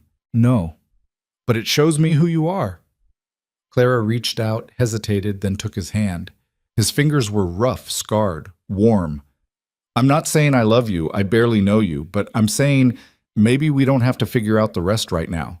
Maybe we just see what happens when we're not running for our lives." Riker looked down at their joined hands like he wasn't sure what to do with the contact. Then slowly his fingers closed around hers. "Okay," he said quietly. "We'll see what happens." They stood together at the window, watching the empty street, waiting for dawn and whatever came after. Dawn came with the sound of breaking glass. Clara jerked awake from where she'd finally dozed off, sitting against the wall, Riker's coat draped over her shoulders. He was already on his feet, gun drawn, positioned beside the window. Below in the street, men were dismounting from horses, their voices carrying up through the broken courthouse window. "Garrett!" someone shouted. "We know Vale's in there. Send him out with the woman and the documents, or we burn the whole building down." Clara's heart dropped into her stomach. She scrambled to her feet, grabbing the coat before it could fall. "How did they find us?" "Doesn't matter." Riker moved to the door, cracking it open to listen. Voices echoed from downstairs, Garrett arguing with someone, his tone angry but controlled. "We need to get you out of here." "What about the evidence?" "Garrett already sent copies out this morning by telegraph and courier. The originals are in his safe." Riker checked his ammunition, his movements mechanical and precise. "Your part in this is done. Now you just need to survive long enough for the law to catch up." The law. Like it was something reliable, something that would actually arrive in time to save them. Clara had learned in the past 3 days that the law was slow and distance made it slower. Webb's men were here now, armed and ready to kill. More shouting from downstairs. Then a gunshot, deafening in the enclosed space. Riker swore under his breath. Back window, now. He crossed to the room's single rear window and forced it open. It overlooked a narrow alley, maybe a 10-foot drop to the ground below. Not impossible, but Clara's body was already a map of bruises, and her dress wasn't exactly designed for climbing. "I'll go first, catch you," Riker said, already swinging his leg over the sill. "Wait, what about Marshal Garrett?" "Garrett knows how to handle himself. You're my priority." He dropped out the window with barely a sound, landing in a crouch in the alley below. "Come on!" Clara hiked up her skirts and climbed onto the window ledge, her hands shaking. Heights had never been her friend. She looked down at Riker's upturned face and thought about how many times in the past 3 days she'd had to trust this man with her life. She jumped. The fall lasted maybe 2 seconds, but felt like an hour. Then Riker's hands caught her waist, and they both went down in a controlled tumble that left Clara breathless but unbroken. He hauled her upright immediately. "Can you run?" Clara wanted to laugh, or cry, or both. "Do I have a choice?" They ran. Behind them, the courthouse erupted in gunfire, shots echoing off brick walls, men screaming orders, the sound of wood splintering as Webb's men forced their way inside. Clara didn't look back. She focused on keeping up with Riker as he led her through a maze of alleys and back streets she'd never known existed in Harlan. They emerged near the livery stable where their horse was still tied. Riker had her mounted and moving before the sounds of fighting at the courthouse had even died down. They rode hard out of town, heading west this time instead of east, toward open prairie that stretched endlessly under a sky just beginning to lighten. "Where are we going?" Clara gasped, clinging to the saddle. "Away. We'll figure out the rest later." They rode for hours, stopping only when the horse started stumbling from exhaustion. Riker found a creek bed with enough water to refill their canteens and let the animal drink. Clara slid from the saddle and promptly sat down in the dirt, her legs refusing to hold her anymore. "We can't keep running forever," she said. We won't have to. Once Garrett's evidence reaches the right people, warrants will be issued. Webb will have to go underground or flee the territory entirely." Riker crouched beside the creek, splashing water on his face. "But until then, distance is our best defense." "How far is far enough?" "Oregon, maybe California. Somewhere the organization doesn't have reach." He looked at her, water dripping from his hair. "There's a wagon train forming up in Independence, Missouri. Leaves in 2 weeks for the Oregon Trail. We could join it, disappear into the migration." Clara stared at him. "You want us to go west? Across the whole continent? I want you alive. Everything else is negotiable." The absurdity of it hit her all at once. 4 days ago, she'd been standing in a courtroom fighting to keep a farm she'd never really wanted, married to a man she'd never really known. Now she was being hunted by criminals, married to a federal marshal, and discussing crossing 2,000 miles of wilderness to start over in a place she'd only heard about in newspapers. She started laughing. Couldn't help it. The laughter came up from somewhere deep and slightly hysterical, fueled by exhaustion and fear and the sheer impossible magnitude of how much her life had changed. Riker watched her with concern. "Clara." "I'm fine," she managed between gasps. "I'm fine. This is insane. All of it. Completely insane." "Yeah," he agreed quietly. "It is." The laughter died as quickly as it had come, leaving Clara hollow and shaking. Riker came over and sat beside her, not touching, but close enough that she could feel the solid reality of him. "I never wanted to leave Nebraska," she said. "I was born here. My parents are buried here. Thomas is buried here. It's the only home I've ever known." "I know, but there's nothing left for me here, is there? Even if Webb gets arrested, even if the organization collapses, I can't go back to that farm. Can't pretend any of this never happened." "No," Riker said. "You can't." Clara looked out at the empty prairie, at the grass bending in the wind, at the endless horizon that had always felt like a wall keeping her contained. Now it felt like a door opening onto something vast and unknown and terrifying. "Oregon," she said. "All right, we go to Oregon." They reached Independence 12 days later, having traded their exhausted horse for a wagon and team in Kansas City, using money Riker produced from sources Clara didn't ask about. The wagon was old but sturdy. The horses were mean-tempered but strong, and they arrived at the staging grounds just as the wagon train was finishing its preparations for departure. Independence was chaos. Hundreds of wagons crowded the assembly area, families loading supplies, children running wild, livestock adding their voices to the general pandemonium. Clara stood beside their wagon and stared at the sheer scale of it all, feeling very small and very lost. Mr. and Mrs. Vale? A man approached them, stocky, weathered, with a beard that looked like it had never met a razor. I'm Jacob Morrison, wagon master for this train. Heard you wanted to join up. That's right, Riker said. He'd adopted a different manner for this, less dangerous, more settled, playing the role of a farmer heading west with his wife. We've got supplies for the journey, good wagon, strong team. We can pull our weight. Morrison walked around their wagon, checking the wheels, the canvas cover, the boxes of supplies Riker had purchased. You done this before? No, sir, but we're fast learners. You'll need to be. Oregon trails 2,000 miles of hell, and that's on good days. Morrison spat tobacco juice into the dirt. What's your trade, Mr. Vale? Security. I've done guard work, some bounty hunting, can shoot if there's trouble. Morrison's expression shifted, calculating. We could use another man who knows his way around firearms. Had 3 families drop out last week, left us light on able-bodied men. He looked at Clara. Your wife able to handle herself? Trail's hard on women. Clara bristled, but Riker spoke before she could. She's tougher than she looks. She'll need to be. Morrison pulled out a ledger. $100 to join the train. That includes my services as guide and protection from the men riding scout. We leave day after tomorrow at first light. Miss the departure and you're on your own. Rules are posted at the main tent. Read them, follow them, or get left behind. Understood? Riker counted out the money. Understood. They spent the next 2 days preparing. Riker made Clara practice loading and firing a rifle until her shoulder ached from the recoil. She'd shot Thomas's old hunting rifle a few times on the farm, but never with any real purpose.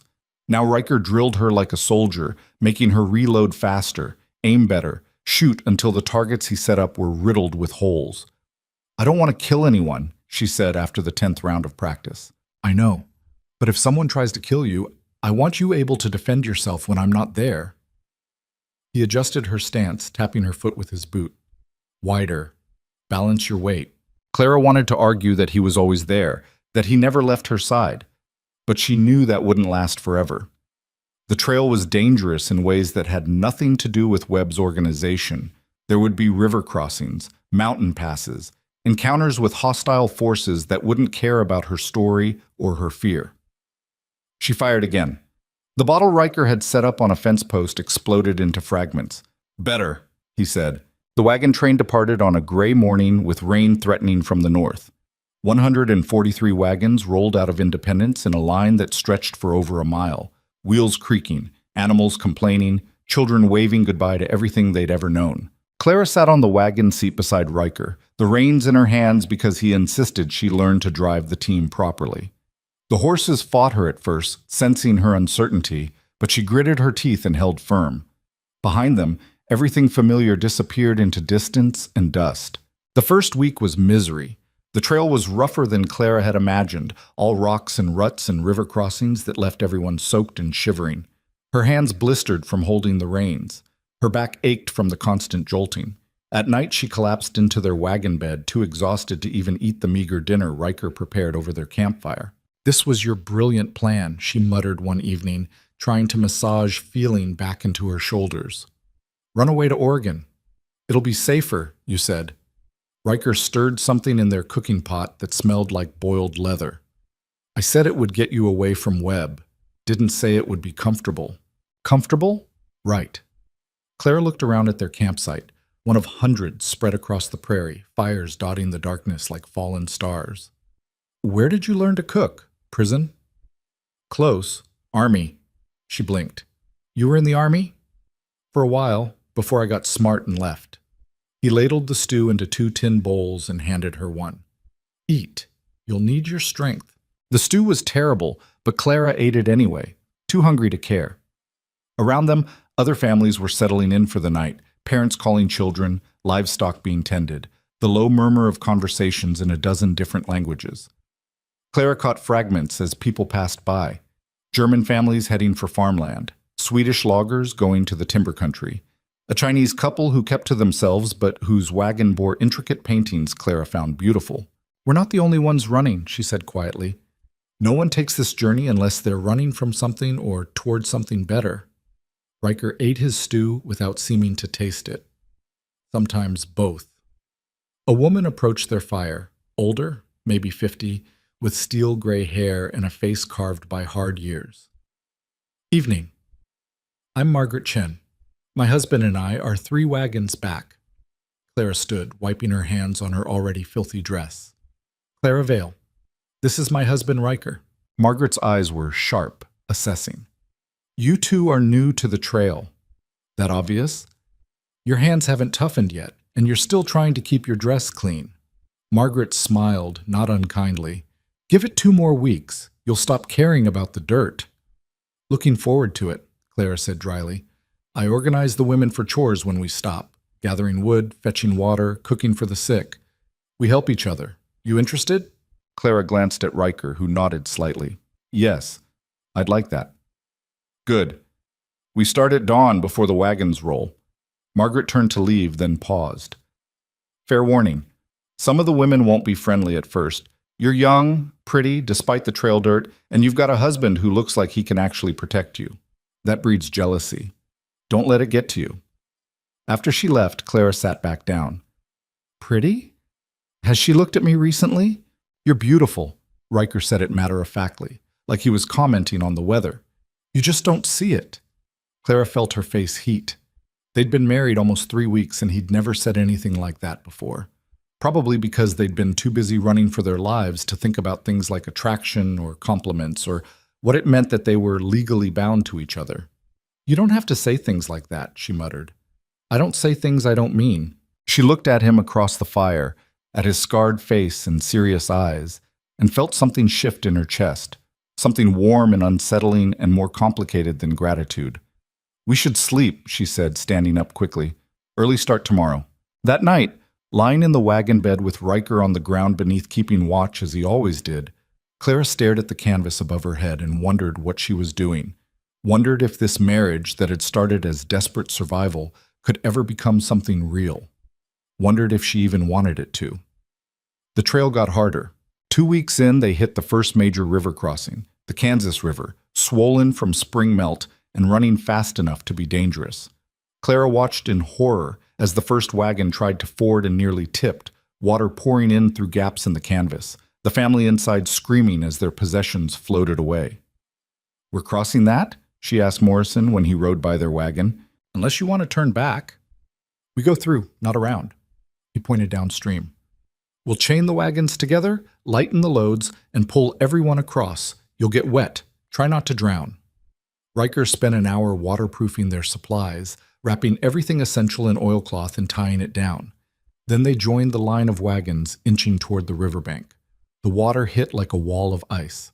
Clara gasped as it poured over the side, soaking her skirts, filling her boots. The wagon rocked violently. The horses panicked, trying to rear despite the current pulling them forward. Riker was beside her instantly, taking the reins, his voice calm and steady as he talked the animals through their terror. Don't look down, he told Clara. Keep your eyes on the far bank. She tried, but the water was everywhere, rushing past with enough force to make the whole wagon shudder. Beside them, another wagon started to tip. Clara heard screaming, saw children clinging to their parents as the current dragged them downstream. Riker, I see them. Hold the reins. He shoved the leather straps into her hands and dove off the side of the wagon before Clara could stop him. She watched in frozen horror as he swam toward the capsizing wagon, fighting the current, reaching the children just as they lost their grip and started to go under. Clara held the reins with white-knuckled desperation, talking to the horses the way Riker had, praying they wouldn't bolt or stumble or do anything that would send her into that freezing water. The far bank was so close. 20 feet, 50... Riker surfaced with the child under each arm, swimming one-handed toward shore. Men on the bank were throwing ropes, shouting instructions Clara couldn't hear over the roar of water. She kept the horses moving forward, inch by terrible inch, until suddenly the wagon lurched up onto solid ground and she could breathe again. She set the brake with shaking hands and climbed down, her legs barely holding her. Other families were already gathering around the children Riker had saved, wrapping them in blankets, checking them for injuries. The parents were crying, thanking Riker over and over while he stood there dripping and uncomfortable, clearly wanting to be anywhere else. Clara pushed through the crowd and grabbed his arm. "Are you hurt?" "I'm fine." "You could have drowned." "But I didn't." He was shivering, his lips slightly blue. "We should get the wagon set up. Long day tomorrow." That night, after Riker had changed into dry clothes and they'd shared another terrible meal by the fire, Clara couldn't stop replaying the image of him diving into that river without hesitation. "You didn't think twice," she said, "about jumping in to save those kids. No time to think, they needed help. Most men would have let someone else do it." Riker poked at the fire with a stick, not looking at her. "I'm not most men." "No," Clara agreed quietly. "You're not." The weeks blurred together after that. Clara fell into the rhythm of the trail, wake before dawn, help the other women with breakfast, drive the wagon until noon, stop for a brief rest, drive until evening, make camp, collapse. Her hands toughened. Her arms got stronger. Her dresses became so filthy she stopped caring, just like Margaret had predicted. She learned the names of the families around them. The Brenners, a German family with 6 children who all had the same white blonde hair. The Tanaka couple, who spoke limited English but whose daughter translated stories that made Clara laugh despite her exhaustion. The Morrison family themselves, including Jacob's wife Sarah, who was 8 months pregnant and still insisted on walking beside their wagon every day. Clara also learned to shoot properly. Not just targets, but moving ones, when Riker took her hunting for fresh meat to supplement their dwindling supplies.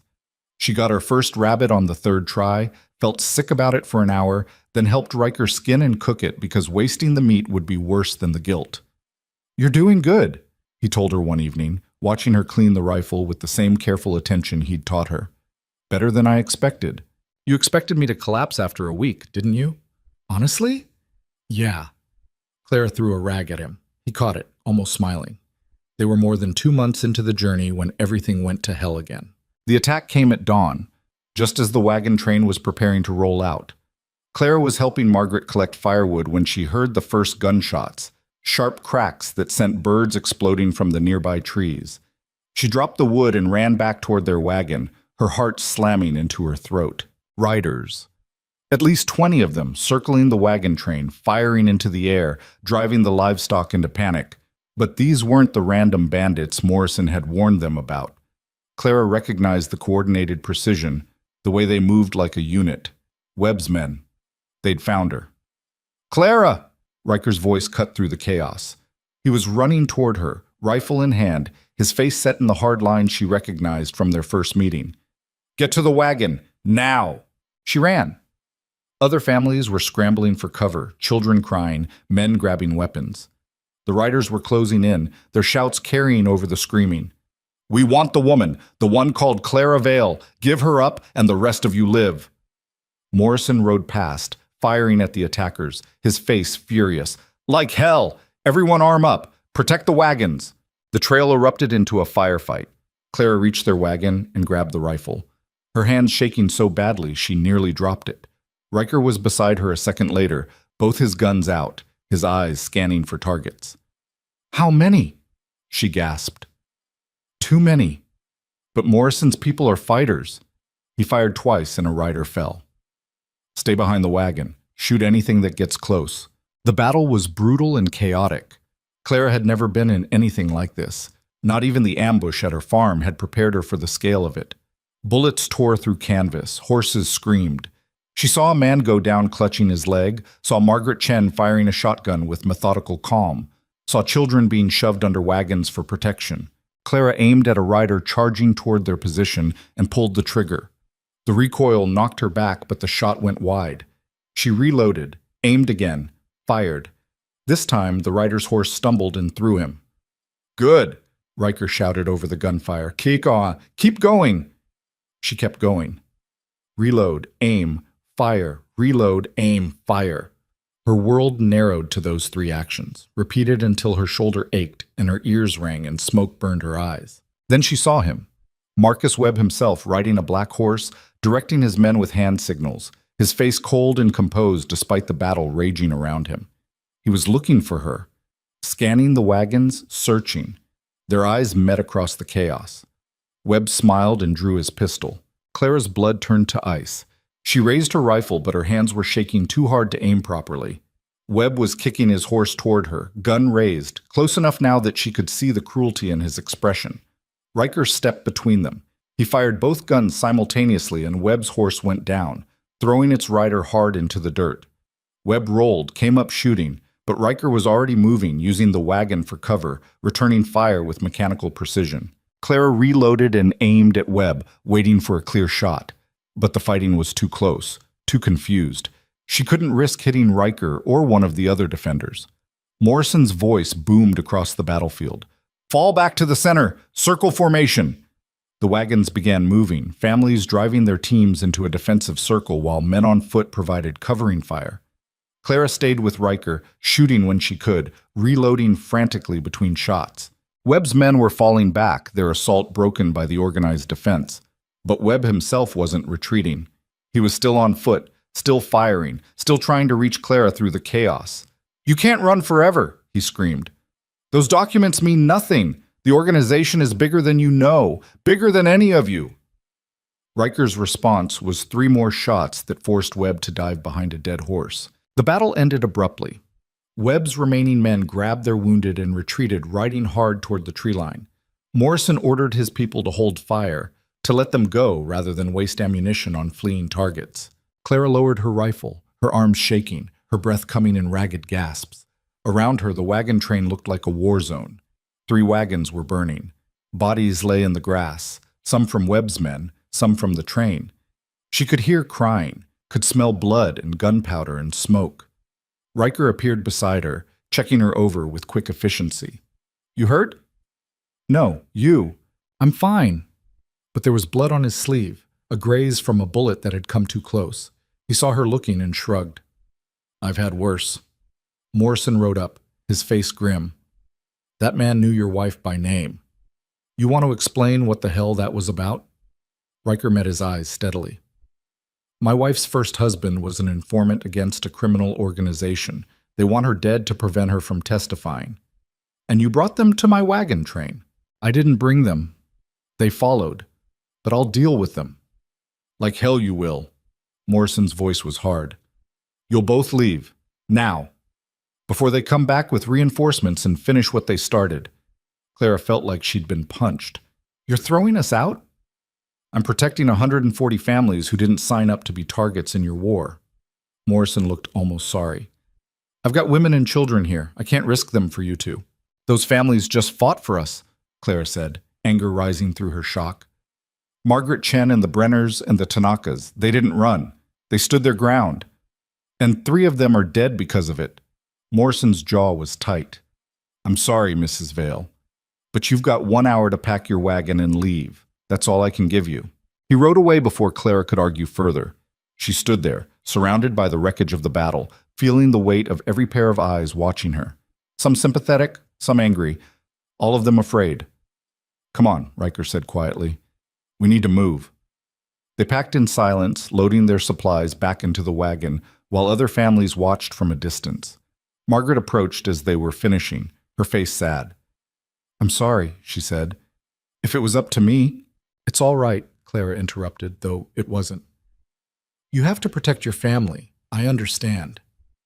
"Where will you go?" "West. We'll find another way to Oregon." Clara tied down the last of their supplies, her movements mechanical. "Take care of yourself, Margaret." They rolled out an hour later, leaving the wagon train behind.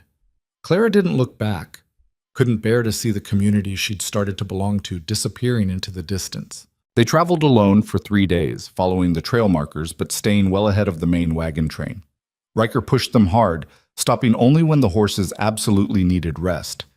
He was different now, quieter, more withdrawn, the easy partnership they'd been building replaced by something grimmer. On the 4th day, Clara finally had enough. "Talk to me," she said as they made camp in a rocky canyon. "About what?" "About whatever's making you act like I'm suddenly made of glass." Riker didn't look up from the fire he was building. "I'm just trying to keep you alive." "You've always tried to keep me alive. This is different." Clara moved to sit across from him. "You're angry." "I'm not—" He stopped, jaw tight. "Yeah, I'm angry." "At Morrison?" "At myself." He finally looked at her, and Clara saw something raw in his expression. I keep telling myself I'm protecting you, but all I'm doing is dragging you deeper into danger. First your farm, then Harlan, now the wagon train. People keep dying because of me. Because of Webb, Clara corrected. Because of the organization, not because of you. I should have left you in that courthouse. Let you marry Driscoll or Brennan. At least then you'd be alive and settled instead of running across the frontier with a target on your back. I'd be miserable and probably dead anyway once Webb's men came looking. Clara reached across and grabbed his hand, forcing him to meet her eyes. You gave me a choice, Riker. The first real choice I'd had in years. Don't regret that now. Even if that choice gets you killed. Even then. She squeezed his fingers. I'd rather die free than live as property. They sat in silence while the fire crackled between them. Finally, Riker said, We can't outrun them. Webb won't stop until you're dead, or he is. So what do? We find somewhere to make a stand, somewhere defensible where we can force a final confrontation. His voice was flat, tactical. We end this. Clara's stomach twisted, but she nodded. She was tired of running, tired of fear. If Webb wanted her dead, then let him come and try. At least then it would be over, one way or another. They traveled for another week, moving through increasingly rough territory as they climbed toward the mountain passes. Other migrants passed them going the opposite direction, families who'd given up on Oregon and were heading back east, their wagons empty, their faces hollow. Turn back, one man warned them. Nothing but death in those mountains. Snow came early. Passes are already closing. But they kept going. Not because they had hope of making it through, but because stopping meant letting Webb catch them in the open. They found their battleground in a narrow canyon with high walls and only 2 entrances. One they came through, one that led deeper into the mountains. Riker spent 2 days fortifying their position, creating barriers from rocks and fallen trees, setting up supply caches, turning the canyon into a killing ground. When Webb comes, he told Clara, he'll come with everything he has. This is where we make our stand. Clara checked her rifle for the 100th time. And if we lose? We won't. But if we do? Riker looked at her for a long moment. Then he crossed to where she sat and pulled her to her feet. His hands cupped her face, calloused and warm, and before Clara could ask what he was doing, he kissed her. It was their first kiss. 3 months married, and this was the first time their lips had touched. It was gentle and fierce at the same time, tasting of dust and desperation, and something Clara couldn't quite name. When he pulled back, his eyes were serious. If we lose, at least we lose together. Clara's throat was tight. That's supposed to be comforting? It's the truth. The attack came at sunset on the 3rd day. Clara saw the dust cloud first, then heard the thunder of hoofbeats echoing off the canyon walls. Webb had brought an army, at least 30 riders, all armed, all ready to finish this. They rode into the canyon like they owned it, confident and casual, not expecting resistance. That was their first mistake. Riker opened fire from the high ground, and 3 men fell before the rest even knew they were under attack. Clara fired from her position behind a rock barrier, her shots more measured now, more controlled. She'd learned to kill, hated it, but did it anyway because the alternative was dying. The canyon became a hellscape of gunfire and screaming. Webb's men couldn't maneuver in the narrow space, couldn't use their numbers effectively. They were trapped, exposed, taking fire from positions they couldn't see. But there were so many of them, and Riker and Clara were just 2 people with limited ammunition. Fall back, Riker shouted. To the 2nd position. Shot. They retreated deeper into the canyon to the barriers Riker had built near the rear entrance. Webb's men followed, pressing their advantage, firing constantly. Clara felt a bullet whine past her ear, felt another tear through her skirt. She kept moving, kept shooting, her hand steady even though her heart was trying to beat out of her chest. Then Riker went down. Clara saw him stumble, saw blood bloom on his shoulder, saw him fall behind cover. She screamed his name and ran toward him, bullets kicking up dirt around her feet. She reached him and dragged him behind the barrier, her hands shaking as she checked the wound. Through and through, high on the shoulder, bleeding badly, but not immediately fatal. I'm okay, he gasped. Keep firing. You're shot. I've been shot before. Keep firing. Clara grabbed her rifle with bloody hands and took up position beside him. She fired until the barrel was hot, until her ammunition ran low, until her arms felt like they would fall off. And then, impossibly, she heard it. Bugles. Distant but clear. Webb's men heard it too. Their fire slackened as they turned to look back toward the canyon entrance. The bugles got louder, joined by the sound of many horses moving fast. Federal cavalry poured into the canyon like an avenging flood. Blue uniforms, military precision, overwhelming force. Clara watched in stunned disbelief as Webb's men threw down their weapons and raised their hands as soldiers surrounded them, as the battle that had seemed endless suddenly ended. An officer dismounted and approached their position, stepping carefully over bodies and debris. "Mr. and Mrs. Vale? I'm Captain Henderson, 5th Cavalry. Marshal Garrett sent us to find you." Clara just stared at him, unable to process that they were actually saved. Riker managed a weak laugh. "Took you long enough. We've been tracking you for 2 weeks. The wagon train gave us your general direction." Henderson looked around at the carnage, his expression grim. "Is Marcus Webb among the survivors?" "Over there." Riker pointed toward a man sitting against the canyon wall, hands zip-tied, face bloody. "That's him." Henderson detailed soldiers to secure Webb and round up the rest of the prisoners. Then he turned back to Riker and Clara. "You two need medical attention, and then you need to come with us. There's a federal courtroom waiting in Denver with your names on the witness list." Clara helped Riker to his feet, his good arm around her shoulders, her arm around his waist. They limped out of that canyon together, past the soldiers and prisoners and dead, into the fading light of evening. It was over. Finally, impossibly, it was over. The Denver courthouse smelled like whiskey and wood polish, a strange combination that made Clara's stomach turn as she sat in the witness box for the 3rd day in a row. Her hands were folded in her lap to keep them from shaking. Her new dress, purchased by the federal government because everything she owned had been destroyed on the trail, felt stiff and foreign against her skin. Marcus Webb sat at the defendant's table in a fine suit that made him look like a respected businessman instead of the man who'd tried to kill her half a dozen times. His lawyer was talking, something about inadmissible evidence and unlawful search, but Clara had stopped listening an hour ago. She was focused on Webb's face, on the cold calculation in his eyes as he stared at her. He wasn't afraid. That's what bothered her most. Sitting there facing federal charges with enough evidence to hang him twice over, and he still looked like a man who believed he'd walk free. "Mrs. Vale," the prosecutor's voice pulled her back. "Can you identify the man who orchestrated the attack on the wagon train that resulted in 3 deaths? Clara pointed at Webb without hesitation. "That's him, Marcus Webb. And you're certain? I saw him directing his men. Heard him call for me by name. He wanted me dead because my husband gathered evidence against his organization." Webb's lawyer stood. "Objection. The witness is speculating about my client's motivations." "Sustained," Judge Hartwell said, sounding bored. "Mrs. Vale, please stick to what you personally witnessed." Clara gritted her teeth. This was the problem. The trial had been going on for 2 weeks, and every piece of testimony got picked apart by Webb's expensive lawyers until it sounded like nothing. The documents Thomas had gathered were damning, sure, but the defense kept arguing they'd been obtained illegally, that the chain of custody was broken, that a dead man's records couldn't be trusted. The courtroom was packed with reporters from newspapers across 3 states. Clara's story had spread, the widow forced into marriage who'd uncovered a criminal empire.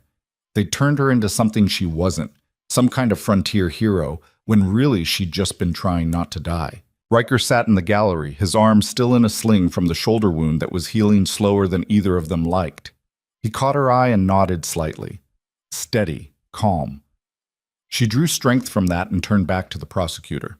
The questioning went on for another hour before Judge Hartwell finally called for a recess.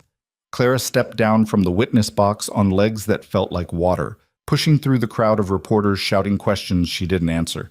Riker met her outside in the hallway, his good hand finding hers. "You did fine." "He's going to walk." Clara's voice was flat. "You see how his lawyers are tearing everything apart?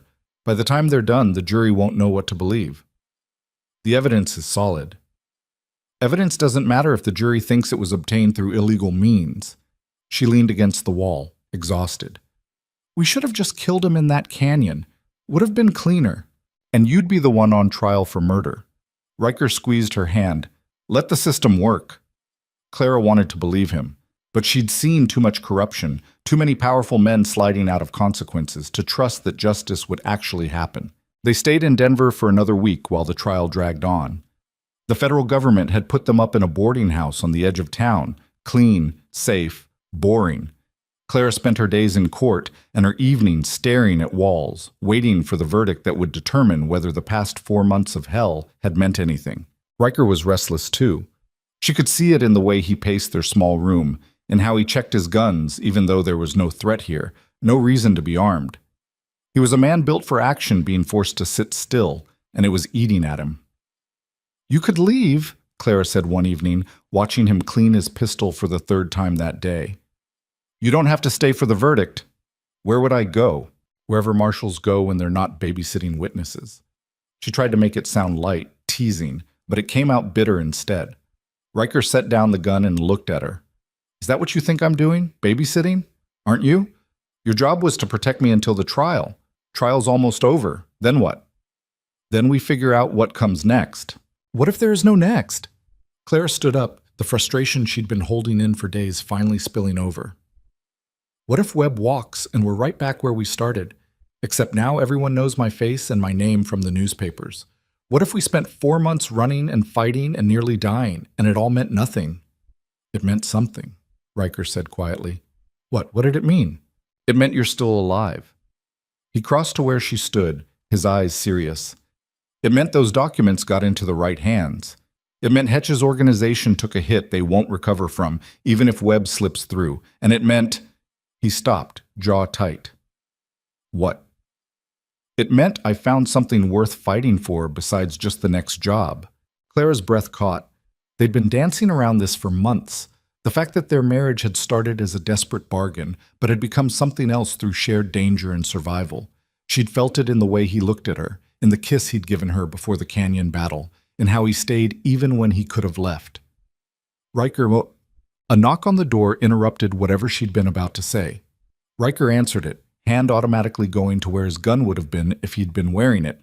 A young man in a federal courier uniform stood there, holding an envelope. "Message for Marshal Vale. Judge Hartwell wants you both at the courthouse immediately. Jury's reached a verdict."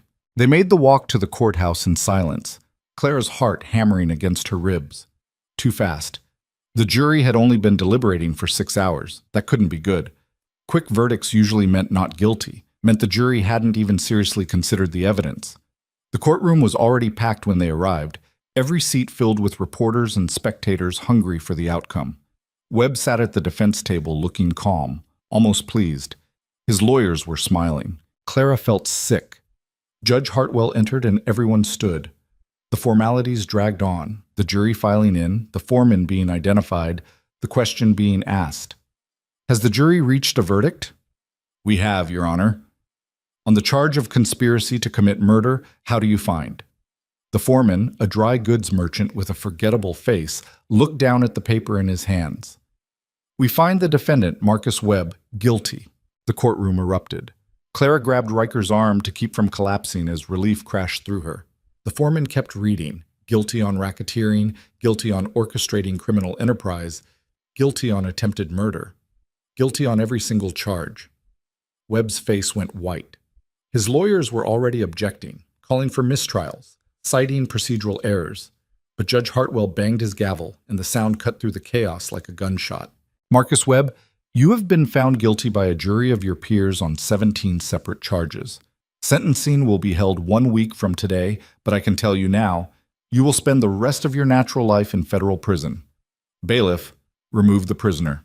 They had to drag Webb out.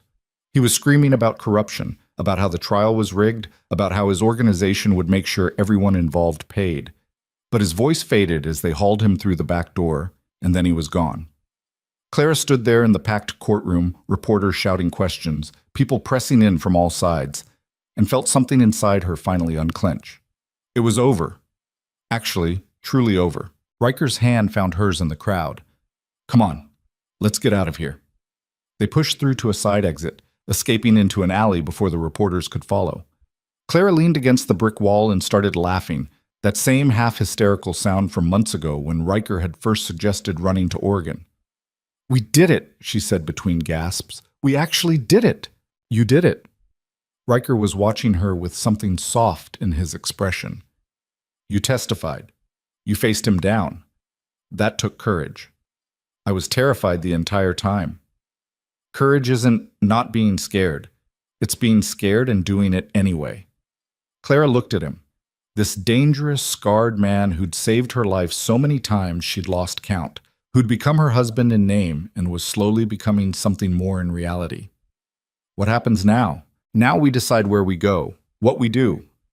He hesitated. If you want to stay married or get it annulled, your choice. The question she'd been avoiding for months, laid out plain and simple. Clara thought about it. Thought about the woman she'd been in that Nebraska courtroom, desperate and powerless, and willing to accept anything to survive. She wasn't that woman anymore. The trail had changed her, hardened her, shown her she was capable of things she'd never imagined. And Riker had been there through all of it, not controlling her, not making decisions for her, just standing beside her, steady and solid, letting her become whoever she needed to be. I don't want an annulment, she said. Something shifted in Riker's face. You sure? You could start fresh somewhere. Find someone who doesn't come with a dangerous job and a past full of violence. I could, or I could stay with the man who looks at me like I'm worth protecting, worth standing beside. Claire stepped closer to him. I'm not saying I love you, not yet, but I think I could, given time. Time I can give you. Riker's good hand came up to cup her face, his thumb brushing her cheek. As much as you need. He kissed her then, there in the alley behind the courthouse, and it was different from the desperate kiss before the canyon battle. This one was slower, deeper, full of possibility instead of desperation.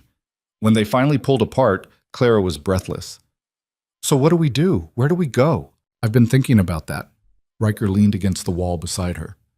Marshal Garrett offered me a permanent position, based out of Portland, working criminal cases across the Oregon and Washington territories. You want to take it? Depends. You willing to settle in Portland? It's a growing city, rough but getting civilized. Good place to start over. Clara considered it. She'd lost everything in Nebraska. Her farm, her old life, any connection to who she used to be. But maybe that wasn't a loss. Maybe it was freedom. Portland, she said. All right, let's go to Portland. They left Denver 3 days later on a train heading west. Clara watched the mountains slide past the window and thought about how much distance she'd covered in the past 5 months. Physically across the frontier, but also internally, becoming someone she barely recognized. Stronger. Harder.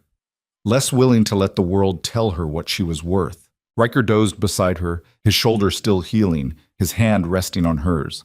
They'd survived together. Maybe they could build something together too. Portland in 1869 was a muddy, chaotic port city clinging to the edge of the wilderness. Rain fell almost constantly, turning the streets into rivers of muck that ruined Clara's boots within a week.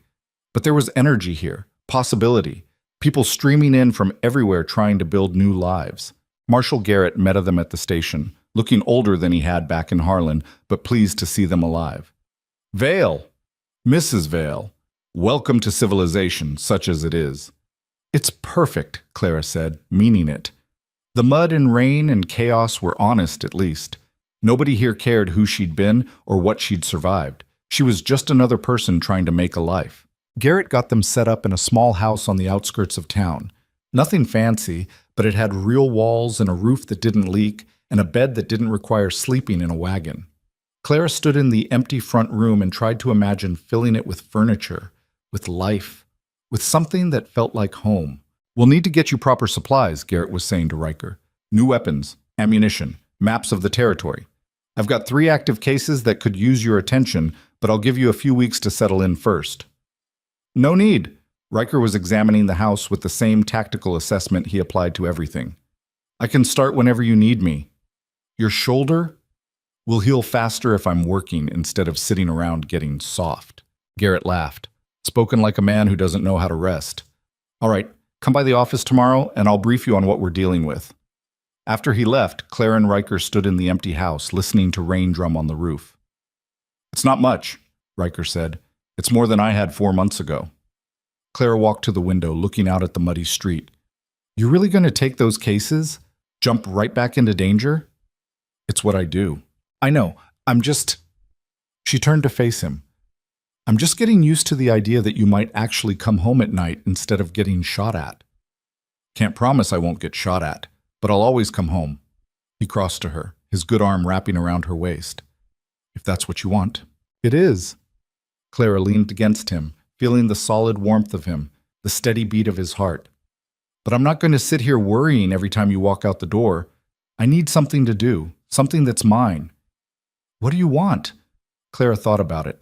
Back in Nebraska, she'd been a farmer's wife, defined entirely by her relationship to Thomas. She didn't want to be just a marshal's wife now, defined by Riker. She wanted to be her own person. I want to help people, she said slowly. Women, specifically. The ones who end up in situations like I was in, desperate, trapped, with no good options. I want to give them choices. Riker pulled back to look at her. Like a charitable organization? Maybe. Or maybe something more practical. A place where women can learn skills, find work, get legal help if they need it. The idea was forming as she spoke, getting clearer. There are a lot of women coming to Portland with nothing. I could help them. You could? Riker smiled, and it transformed his whole face, made him look younger. You'd be good at it. You think so? I know so. You're one of the strongest people I've ever met, Clara. You just needed someone to show you that. Clara felt her throat tighten. I'm not strong. I'm just stubborn. Same thing, usually. She laughed and kissed him, and for the first time in months felt like maybe they'd actually made it. Maybe they'd actually survived.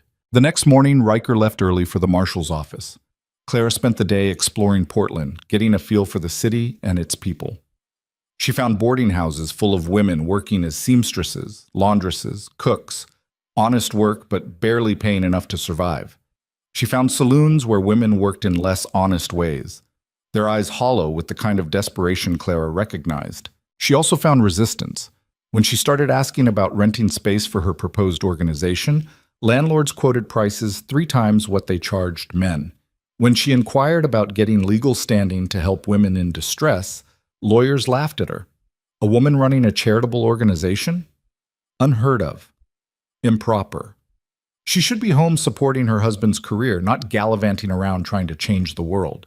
Clara smiled politely and kept pushing. She'd survived Marcus Webb. She could survive bureaucratic nonsense.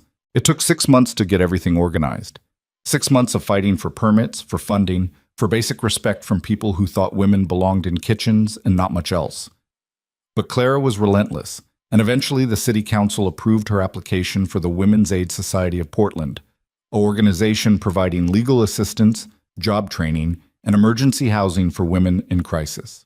Riker helped when he could, between the cases Garrett assigned him. Clara learned to read the signs of his work, the days he came home with new bruises, the nights he cleaned his guns in grim silence, the mornings he left before dawn without saying where he was going. It was dangerous work, tracking criminals across rough territory, but he was good at it, and it gave him purpose.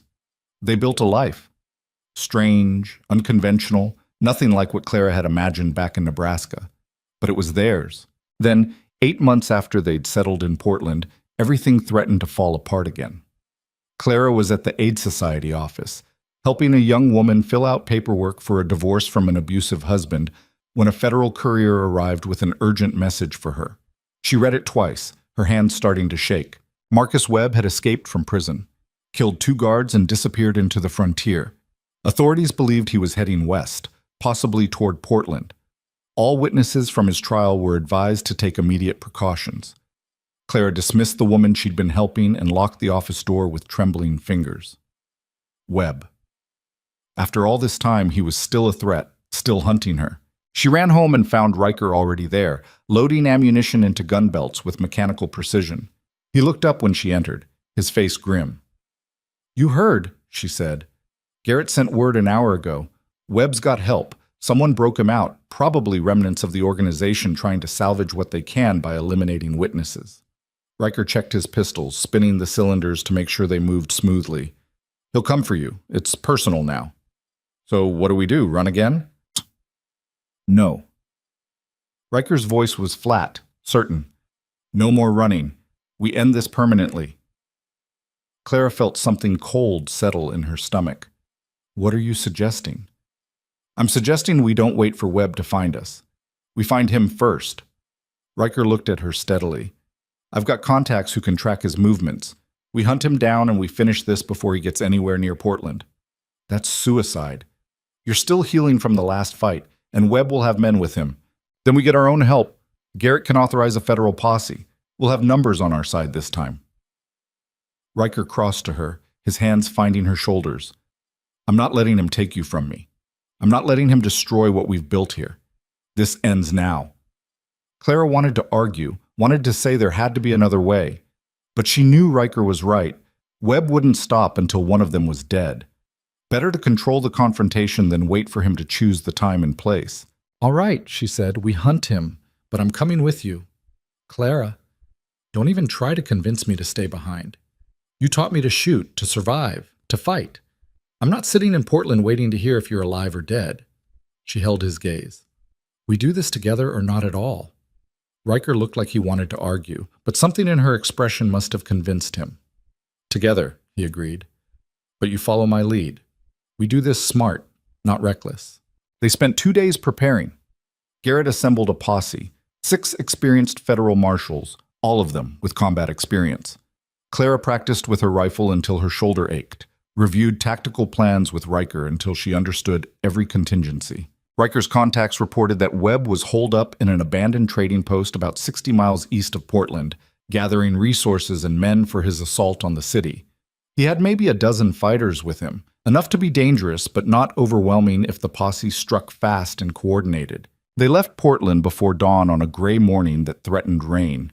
Clara rode beside Riker, her rifle across her saddle, her stomach a knot of fear and determination. The other marshals treated her with wary respect. They'd all heard about the canyon battle, about how she'd fought beside Riker against Webb's men and survived. The abandoned trading post sat in a clearing surrounded by thick forest. They approached from 3 sides, spreading out to encircle the building before Webb's sentries could sound an alarm. Clara took position with Riker on the north side, hidden in the tree line, watching the building for signs of movement. Remember the plan, Riker whispered. We go in fast, we secure Webb alive if possible, and we don't take unnecessary risks. Define unnecessary, Clara muttered. He almost smiled. Anything that might get you killed. The signal came, a sharp whistle from Garrett's position. They moved as one, the posse breaking from cover and rushing the trading post from all sides. Clara ran with her rifle ready, her heart hammering, every sense heightened. Webb's men opened fire immediately. Bullets tore through the air, splintering wood, kicking up dirt. Clara threw herself behind cover and returned fire, her shots deliberate and controlled like Riker had taught her. The battle was chaos, but coordinated chaos. The marshals had done this before, knew how to work together, how to provide covering fire while others advanced. Clara moved when Riker moved, shot when he shot, trusted him to keep her alive the way he always had.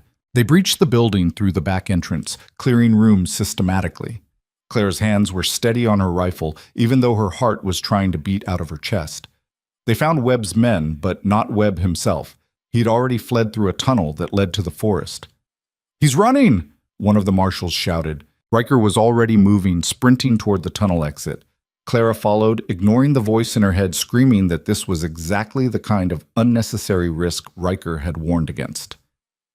They emerged from the tunnel into thick forest, the trees so dense the morning light barely penetrated. Riker stopped, listening, his whole body tense. Clara could hear it too, someone crashing through the underbrush ahead, not bothering with stealth anymore. They gave chase. Clara's lungs burned, her legs screamed in protest, but she kept running.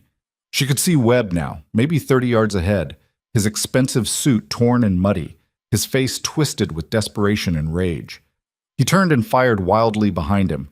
The bullet went wide but made Riker and Clara dive for cover. By the time they looked up, Webb had disappeared into the dense undergrowth. "Split up," Riker said. "I'll circle left, you go right. Flush him toward the clearing ahead." "Bad idea," Clara said, breathing hard. "We should stay together." "No time, he'll get away." Before she could argue, Riker was moving left through the trees. Clara swore under her breath and went right, her rifle ready, every nerve screaming danger. She found him near a creek bed. Marcus Webb, cornered, his gun raised but his hand shaking. Blood stained his shoulder where someone had winged him during the fight at the trading post. He looked older than Clara remembered, more desperate, A man watching his empire crumble to nothing. "Mrs. Vale," he said, and tried to smile. "We meet again." Clara kept her rifle trained on his chest. "It's over, Webb. Your men are dead or captured. You've got nowhere to run." "I've always got somewhere to run." But even as he said it, his gun arm wavered. "Though I suppose I'm tired of running, tired of this whole business." "Then put down the gun and surrender." "To what? Life in a cell?" "No, thank you." Webb's expression hardened. "If I'm going down, I'm taking you with me. At least then I'll have accomplished something." His finger tightened on the trigger. Clara fired first. The shot took Webb in the chest, dead center, and he went down hard. His gun fell from his hand as he collapsed backward into the creek bed, blood spreading across his expensive shirt, his eyes wide with surprise. Clara lowered her rifle with shaking hands and walked closer. Webb was still breathing, barely, his chest rising and falling in shallow gasps. Blood bubbled at the corner of his mouth. He coughed, more blood. "You've got steel in you after all." "You made me find it," Clara said quietly. Riker appeared from the trees, gun drawn, scanning for threats. When he saw Webb on the ground, he relaxed slightly and moved to Clara's side. "You okay?" "I killed him." Clara's voice sounded distant to her own ears. "I shot him. In self-defense. He was about to kill you." "I know, She looked down at Webb, watching the life drain out of his eyes. "I thought I'd feel different. Relieved, maybe. Triumphant. But I just feel tired." Webb's breathing stopped. His eyes went blank, staring at nothing. The man who'd hunted them for months, who'd killed so many people trying to protect his empire, was dead in a muddy creek bed in the middle of nowhere. It felt anticlimactic. Garrett and the other marshals arrived minutes later, securing the scene, confirming that Webb's remaining men had been captured or killed. The threat was finally, truly over. They burned the trading post to the ground and rode back to Portland with Webb's body tied across a horse. Clara rode in silence, processing what she'd done, what it meant. She'd taken a life. Justified, necessary, but still a weight she'd carry forever. Riker stayed close but didn't push her to talk. He understood, she realized. He'd carried that same weight for years. The newspapers went wild with the story. The frontier widow who'd helped bring down a criminal empire had now killed its leader in a final showdown. They made Clara into a legend she didn't want to be, a symbol of women's strength and courage that felt false and hollow. But in Portland, among the women she helped at the Aid Society, Clara became something else. She became proof that you could survive the worst and still build something good. That you could face down evil and come through the other side changed, but not broken. 6 months after Webb's death, Clara stood in the Aid Society office and looked at the ledger showing how many women they'd helped. 73 in the past year. 73 women who'd walked in desperate and walked out with options, with skills, with hope. It wasn't enough, would never be enough. But it was something. Riker came home that evening with a new scar on his jaw and a report about a successful arrest in the mountains. Clara patched him up at their kitchen table, her hands steady, familiar with this routine now. "You ever think about stopping?" she asked, dabbing antiseptic on the wound. "Finding a safer line of work? Every time I get shot at." He winced as the antiseptic burned. "But then I think about what would happen if someone like me wasn't out there stopping people like Webb, and I keep going." "That's not an answer." "It's the only one I've got." He caught her hand, pressing it against his scarred cheek. "What about you? You could step back from the Aid Society, let someone else run it." "And do what? Sit home and worry about you getting killed?" Clara shook her head. "No, we both keep doing what we're doing. We both keep fighting in our own ways. Even if it's hard? Especially because it's hard." She leaned down and kissed him, tasting copper and antiseptic. "We didn't survive everything we survived just to give up now." They built their life in Portland over the next year, strange, difficult, often dangerous, but theirs. Clara's Aid Society grew. Riker's work with the Marshals continued. They fought, they struggled, they learned to be partners in every sense, and slowly, carefully, they learned to be happy. One evening, sitting on their porch watching rain fall over the city, Riker said, "I love you." It was the first time he'd said it. Clara turned to look at him, at this scarred, dangerous man who'd saved her life and then given her space to save herself. "I love you too," she said, and meant it completely. He smiled, that rare, transforming smile that made him look almost young. Took you long enough to figure that out. Took you longer to say it. Fair point. Clara leaned against him, his arm around her shoulders, and watched the rain fall on Portland. Somewhere out there, new threats were building, new dangers forming. But for this moment, in this place, they were safe. They were together. They were home.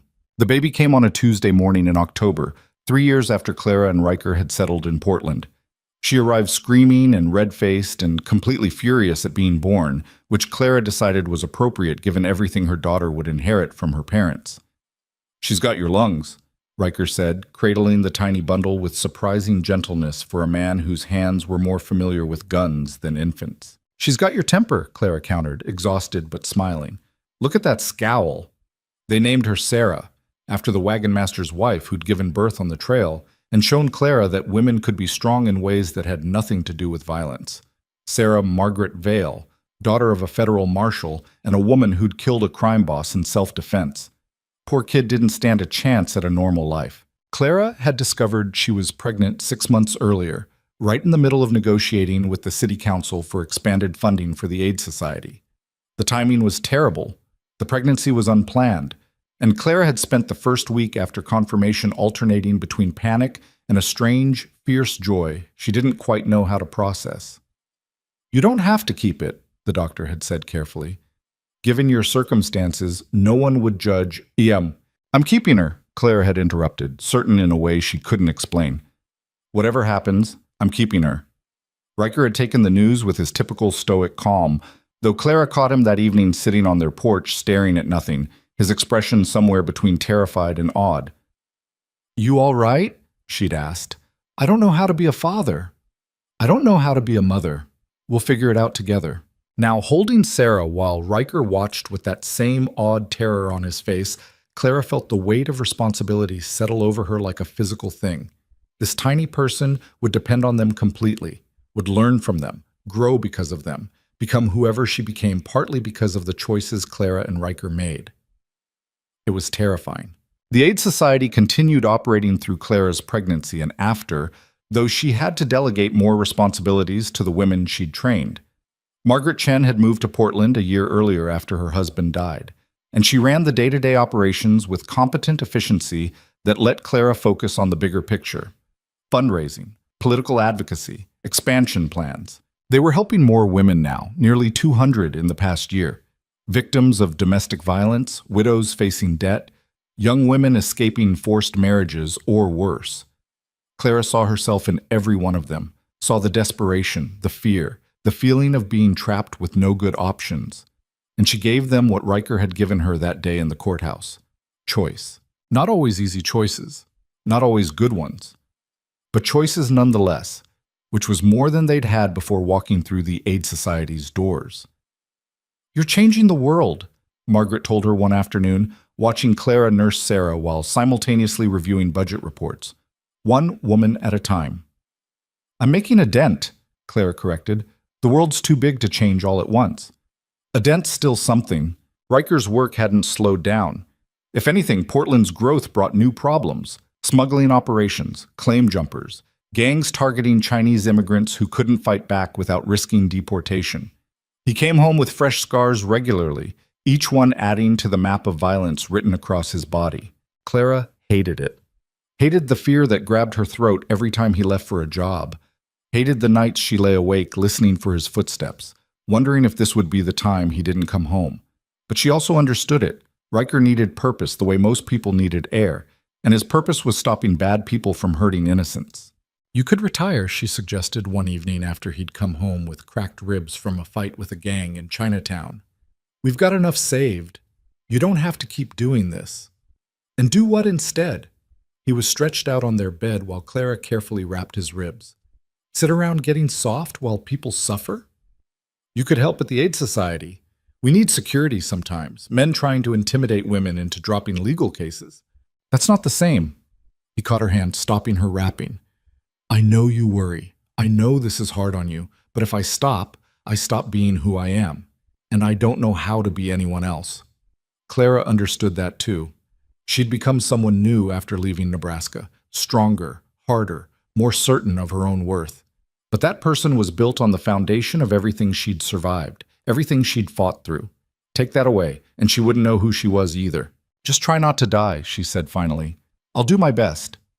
Sarah grew fast, all chubby legs and dark hair that stuck up in every direction despite Clara's attempts to tame it. She was walking by 10 months, talking by 14, and causing chaos by 16.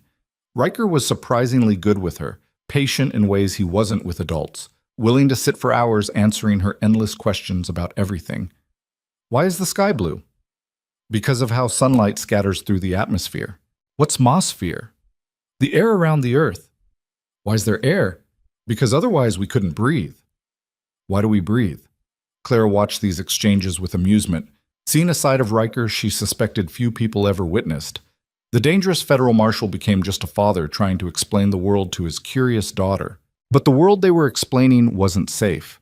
Portland was growing, which meant growing pains, corruption in the city government, violent crime in the expanding slums, tensions between different immigrant communities competing for the same limited resources. The Aid Society's work became more urgent and more dangerous. Clara started receiving threats.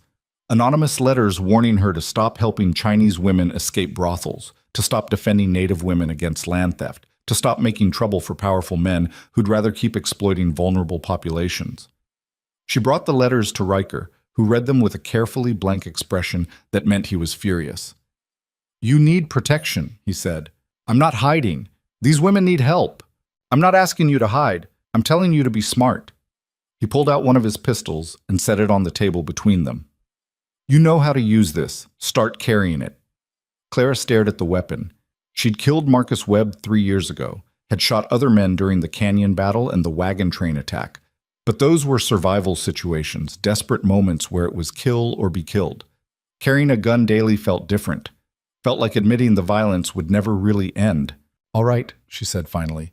I'll carry it. She started wearing the pistol in a holster under her jacket, hidden but accessible.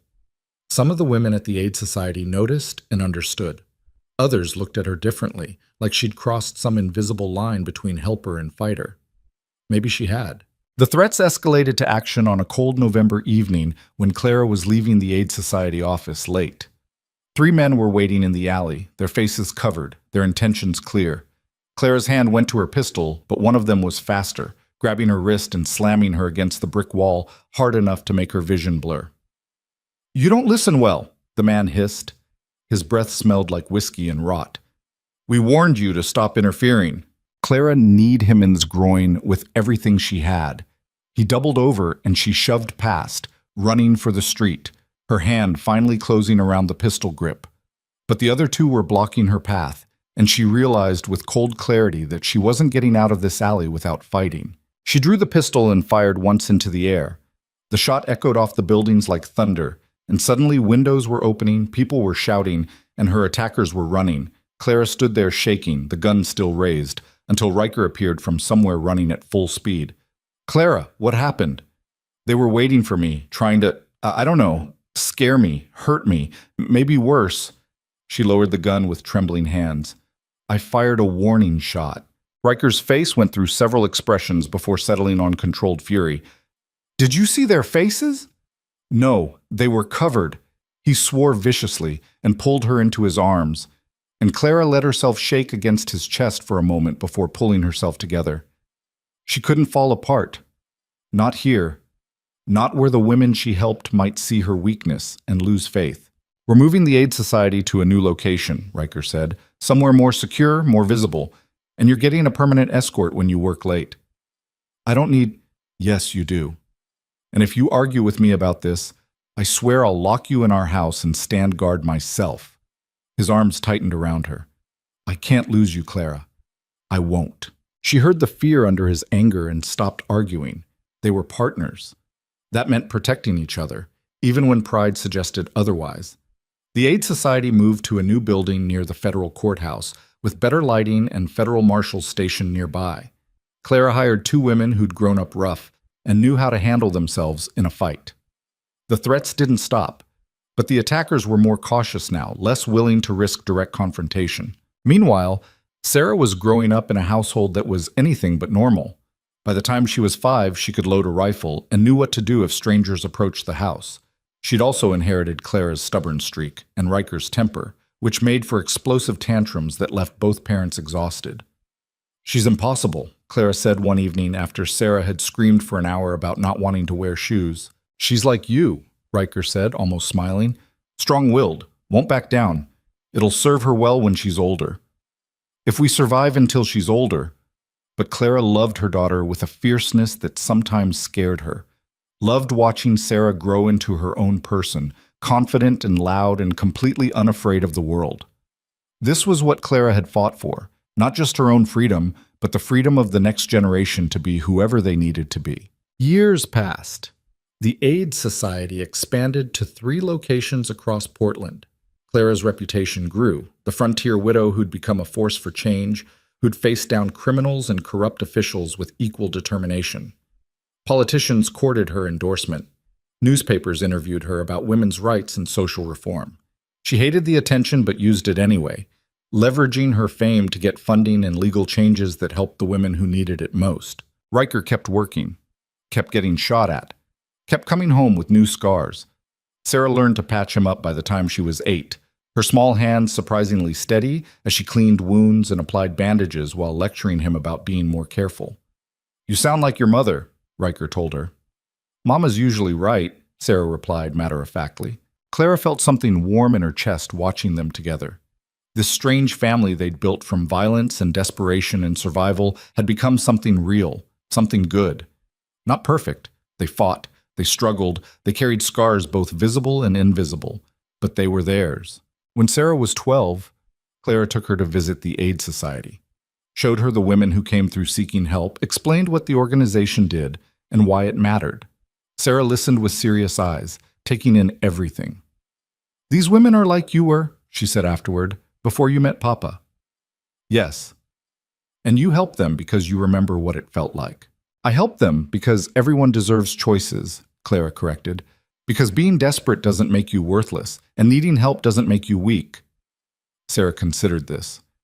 "When I'm grown, I want to help too." Clara felt her throat tighten. "Then I'll teach you everything I know." The years continued their relentless march. Clara's hair started showing gray. Riker's scars multiplied.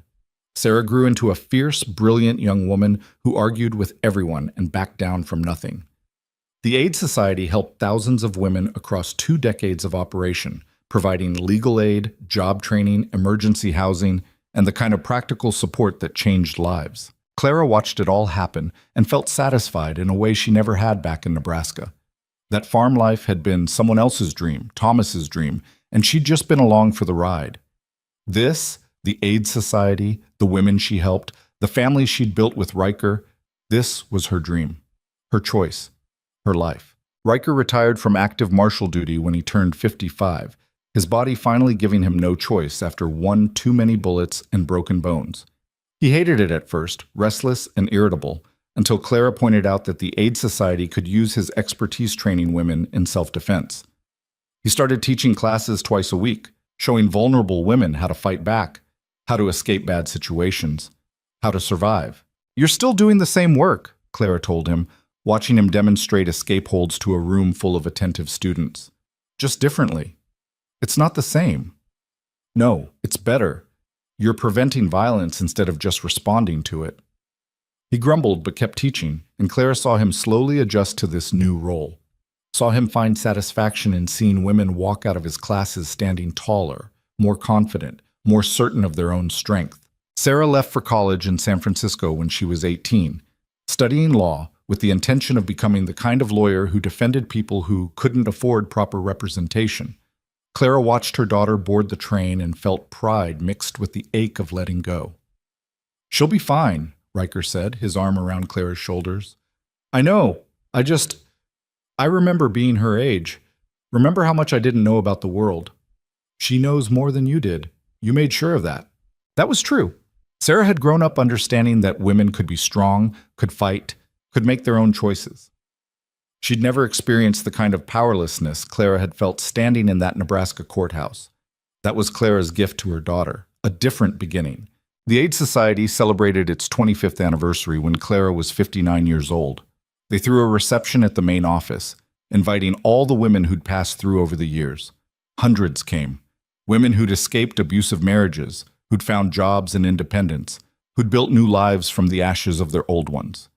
They brought children, grandchildren, stories of survival and success. Margaret Chen, now 74 and still sharp as ever, gave a speech about how Clara had changed Portland's landscape for women, had made the city a place where being desperate didn't mean being doomed. 25 years ago, one woman decided that her own survival wasn't enough, Margaret said, looking directly at Clara. She decided that every woman deserved the choice she'd been given. And she spent the next quarter century making that happen, one person at a time. The room erupted in applause. Clara stood there feeling embarrassed and proud and overwhelmed, seeing the faces of all these women she'd helped, all these lives she'd touched. Riker squeezed her hand. "You did this." "We did this," she corrected. That night, lying in bed beside him, Clara thought about the woman she'd been at 34, desperate, powerless, convinced she was worthless because that's what everyone had told her. She thought about everything that had happened since, all the violence and fear and struggle, but also all the growth and strength and purpose she'd found. "Do you ever regret it?" she asked Riker. "That day in the courthouse. Marrying me. Never. Best impulsive decision I ever made." He turned to face her in the darkness. "What about you?" Clara thought about it honestly. "I regret the pain, the people who died, the things we had to do to survive. But the outcome? The life we built? No, I don't regret that." Good. They lay in comfortable silence, two people who'd survived impossible odds and built something meaningful from the wreckage. Outside, Portland hummed with life. A city they'd helped shape, in small ways, through their work. Riker died quietly in his sleep 2 years later, at 64, his body finally giving out after a lifetime of violence and stress. Clara woke up beside him and knew immediately, the way you know things when you've shared a bed with someone for over 30 years. She sat there for a long time, holding his scarred hand, crying quietly for the dangerous, complicated man who'd saved her life and then given her space to save herself. Sarah came home for the funeral, along with her husband and 2 young daughters Clara barely knew. The service was packed. Federal marshals, women from the Aid Society, people Riker had helped over 3 decades of work. They told stories Clara had never heard, about lives saved and criminals stopped and quiet acts of heroism that Riker had never mentioned because he wasn't the type to seek recognition. "Your father was a good man," Clara told her granddaughters, both of them too young to really understand death, but old enough to sense loss. "A hard man sometimes, but good where it mattered." After the funeral, Sarah asked if Clara wanted to come to San Francisco, live with her family instead of staying alone in Portland. "I'm not alone," Clara said. "I have the Aid Society. I have work to do." "Mama, you're 61 years old. You've been working for 30 years. You're allowed to rest." "I'll rest when I'm dead." Clara softened her tone. "I appreciate the offer, sweetheart, but this is my home, my life. I'm not ready to give it up." Sarah argued, but eventually accepted it, recognizing her own stubborn streak reflected back at her. She returned to San Francisco with her family, and Clara went back to running the Aid Society alone. Without Riker, the house felt empty in ways Clara hadn't anticipated. She'd gotten used to his presence, the sound of him cleaning guns in the evening, the warmth of him beside her at night, the quiet conversations over breakfast. Now there was just silence and the ghost of 30 years together. But Clara didn't collapse, didn't break down. She grieved, deeply and privately, but she kept working, kept helping women who walked through the Aid Society's doors carrying the same desperate fear she'd carried so long ago. The work gave her purpose, gave her reason to get up every morning instead of drowning in loss. She ran the Aid Society for another 15 years, watching it grow beyond Portland to Seattle and Spokane and Eugene. Margaret Chen died at 80, and Clara spoke at her funeral about friendship forged on the Oregon Trail and maintained through decades of shared work. More women came, more lives were changed, more victories were won in courtrooms and city councils. Clara's hair went completely white. Her hands developed arthritis that made writing difficult. Her eyes needed glasses for reading. But she kept going, because what else was there? She'd spent 40 years building something that mattered. Stopping now felt like betrayal. When she was 76, a young reporter from the Portland Chronicle came to interview her about the Aid Society's 40th anniversary. The woman was fresh out of college, eager and naive and full of questions about Clara's famous story. "Is it true you were forced to marry in a courthouse?" she asked. "Yes." "And your husband paid your debts to save you?" "Yes." "That must have been terrifying." Clara thought about it. It was. But it was also the first time in my life someone gave me a real choice. Not a perfect choice, but a choice. And that made all the difference. Do you have advice for women facing impossible situations today? Clara considered the question carefully. She thought about that desperate woman in the Nebraska courthouse, about all the desperate women who'd walked through the Aid Society's doors over 4 decades, about her granddaughters growing up in a world that was better but still not equal. "Don't let anyone make you feel small," she said finally. "Not men who think you're property, not circumstances that seem impossible, not even yourself when fear tells you to give up. You're stronger than you know, and you deserve choices. Always remember that." The reporter wrote it down like scripture, and Clara felt old and tired and strangely hopeful. The work would continue. Other women would pick up where she left off. The Aid Society would outlive her, helping women for generations to come. She stepped down as director when she was 78. Her body finally insisting on rest. A younger woman took over, brilliant, fierce, reminded Clara of herself at that age. Clara attended the board meetings when she could, offered advice when asked, but mostly let the new generation lead. Sarah visited more often now, bringing the granddaughters who were growing into their own strength. They asked questions about Clara's life, about the famous story everyone knew, the courtroom bride who'd become a frontier legend. "Were you scared?" the older granddaughter asked. "Constantly," Clara admitted, "but I did what needed doing anyway." "That's bravery," the younger one said, like she'd discovered something profound. "No, sweetness. That's just survival. Bravery comes later when you choose to keep fighting even after you're safe." On a cold morning in March, when Clara was 82, she woke up knowing something had changed. Her chest felt tight, her breathing shallow. She wasn't afraid. She'd faced death enough times to recognize it approaching, but she felt sad. There was still so much work to do, so many women who needed help. But maybe that was the point. The work was never finished. There would always be someone struggling, someone desperate, someone who needed choices. Clara had done her part. Now it was someone else's turn. She made it to her favorite chair by the window, the one overlooking the garden she'd built in Riker's memory. The morning light was beautiful, turning the rain on the glass into diamonds. Clara thought about everything: the courthouse, the wagon train, the canyon battle, the decades of work, the family she'd built, the lives she'd touched. She thought about the woman she'd been and the woman she'd become, and felt satisfied. When Sarah found her later that day, Clara was still sitting in her chair, her face peaceful, her hands folded in her lap. On the table beside her was a letter written in Clara's shaky handwriting. "To my daughters, granddaughters, and all the women who come after. I was nobody special, just a woman who refused to break when the world tried to make me. I survived by learning that strength isn't something you're born with. It's something you build through every hard choice, every act of defiance, every moment you stand up instead of falling down. You have that same strength in you. Use it. Fight for your choices. Help others fight for theirs. And never, ever let anyone convince you that you're small. You're not. You never were. With love, Clara." The funeral was massive. Women from across 3 states came to pay respects to the woman who'd helped shape their lives. The Aid Society's current director read Clara's letter aloud, and there wasn't a dry eye in the church. They buried her next to Riker in the cemetery overlooking Portland, the city they'd helped build into a place where desperate women could find hope. Sarah planted roses around the grave, tough frontier roses that could survive anything, just like her mother had. The Aid Society continued its work, expanding to 15 locations across the western states. They renamed it the Clara Vale Women's Aid Society, and generations of women who'd never met Clara still heard her story, still drew strength from knowing that someone who'd started with nothing had built something that mattered.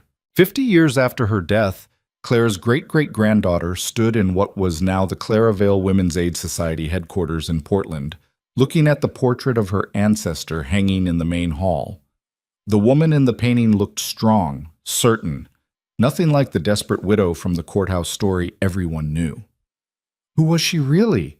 The girl asked her grandmother. She was someone who learned that being powerless is only temporary if you refuse to accept it, came the answer. She was someone who turned survival into purpose, and she was someone who understood that the best way to honor your own freedom is to help others find theirs. The girl studied the portrait, seeing something of herself in Clara's painted eyes. Somewhere in her bloodline was the same stubborn strength, the same refusal to break, the same fierce determination to make choices matter. Tell me the story again, she said. The real one. And so the story was told again, passed down through generations, changed and embellished and simplified, but always carrying the same core truth, that one woman's choice to fight instead of surrender had rippled out across decades, changing lives, building institutions, proving that strength could be found even in the most desperate circumstances. Clara's story became legend, the kind mothers told daughters about what women could be if they refused to accept what the world said they were. But the real legacy wasn't the legend. It was the women who still walked through the aid society's doors, still found help and hope and choices where none had existed before. It was the knowledge that Clara had built something bigger than herself, something that would outlive her by generations, something that proved one person could make a difference if they were stubborn enough to try. It was the simple, powerful truth she'd learned in that Nebraska courthouse and carried with her until her final breath, that being given a choice, even a hard one, was the first step toward freedom, and that once you found that freedom, the only thing worth doing was helping others find theirs. The work continued, the story persisted, and Clara's words, "Never let anyone make you feel small," echoed across 150 years, reaching women who needed to hear them, giving them strength to face their own impossible choices. Because in the end, that was what mattered. Not the violence, or the drama, or the frontier legend, but the quiet truth that Clara had lived and breathed and built her life around, that every woman deserved the dignity of choice, the power of her own voice, and the knowledge that she was never as small as the world tried to make her believe. That was Clara's real gift to the future, and it was enough.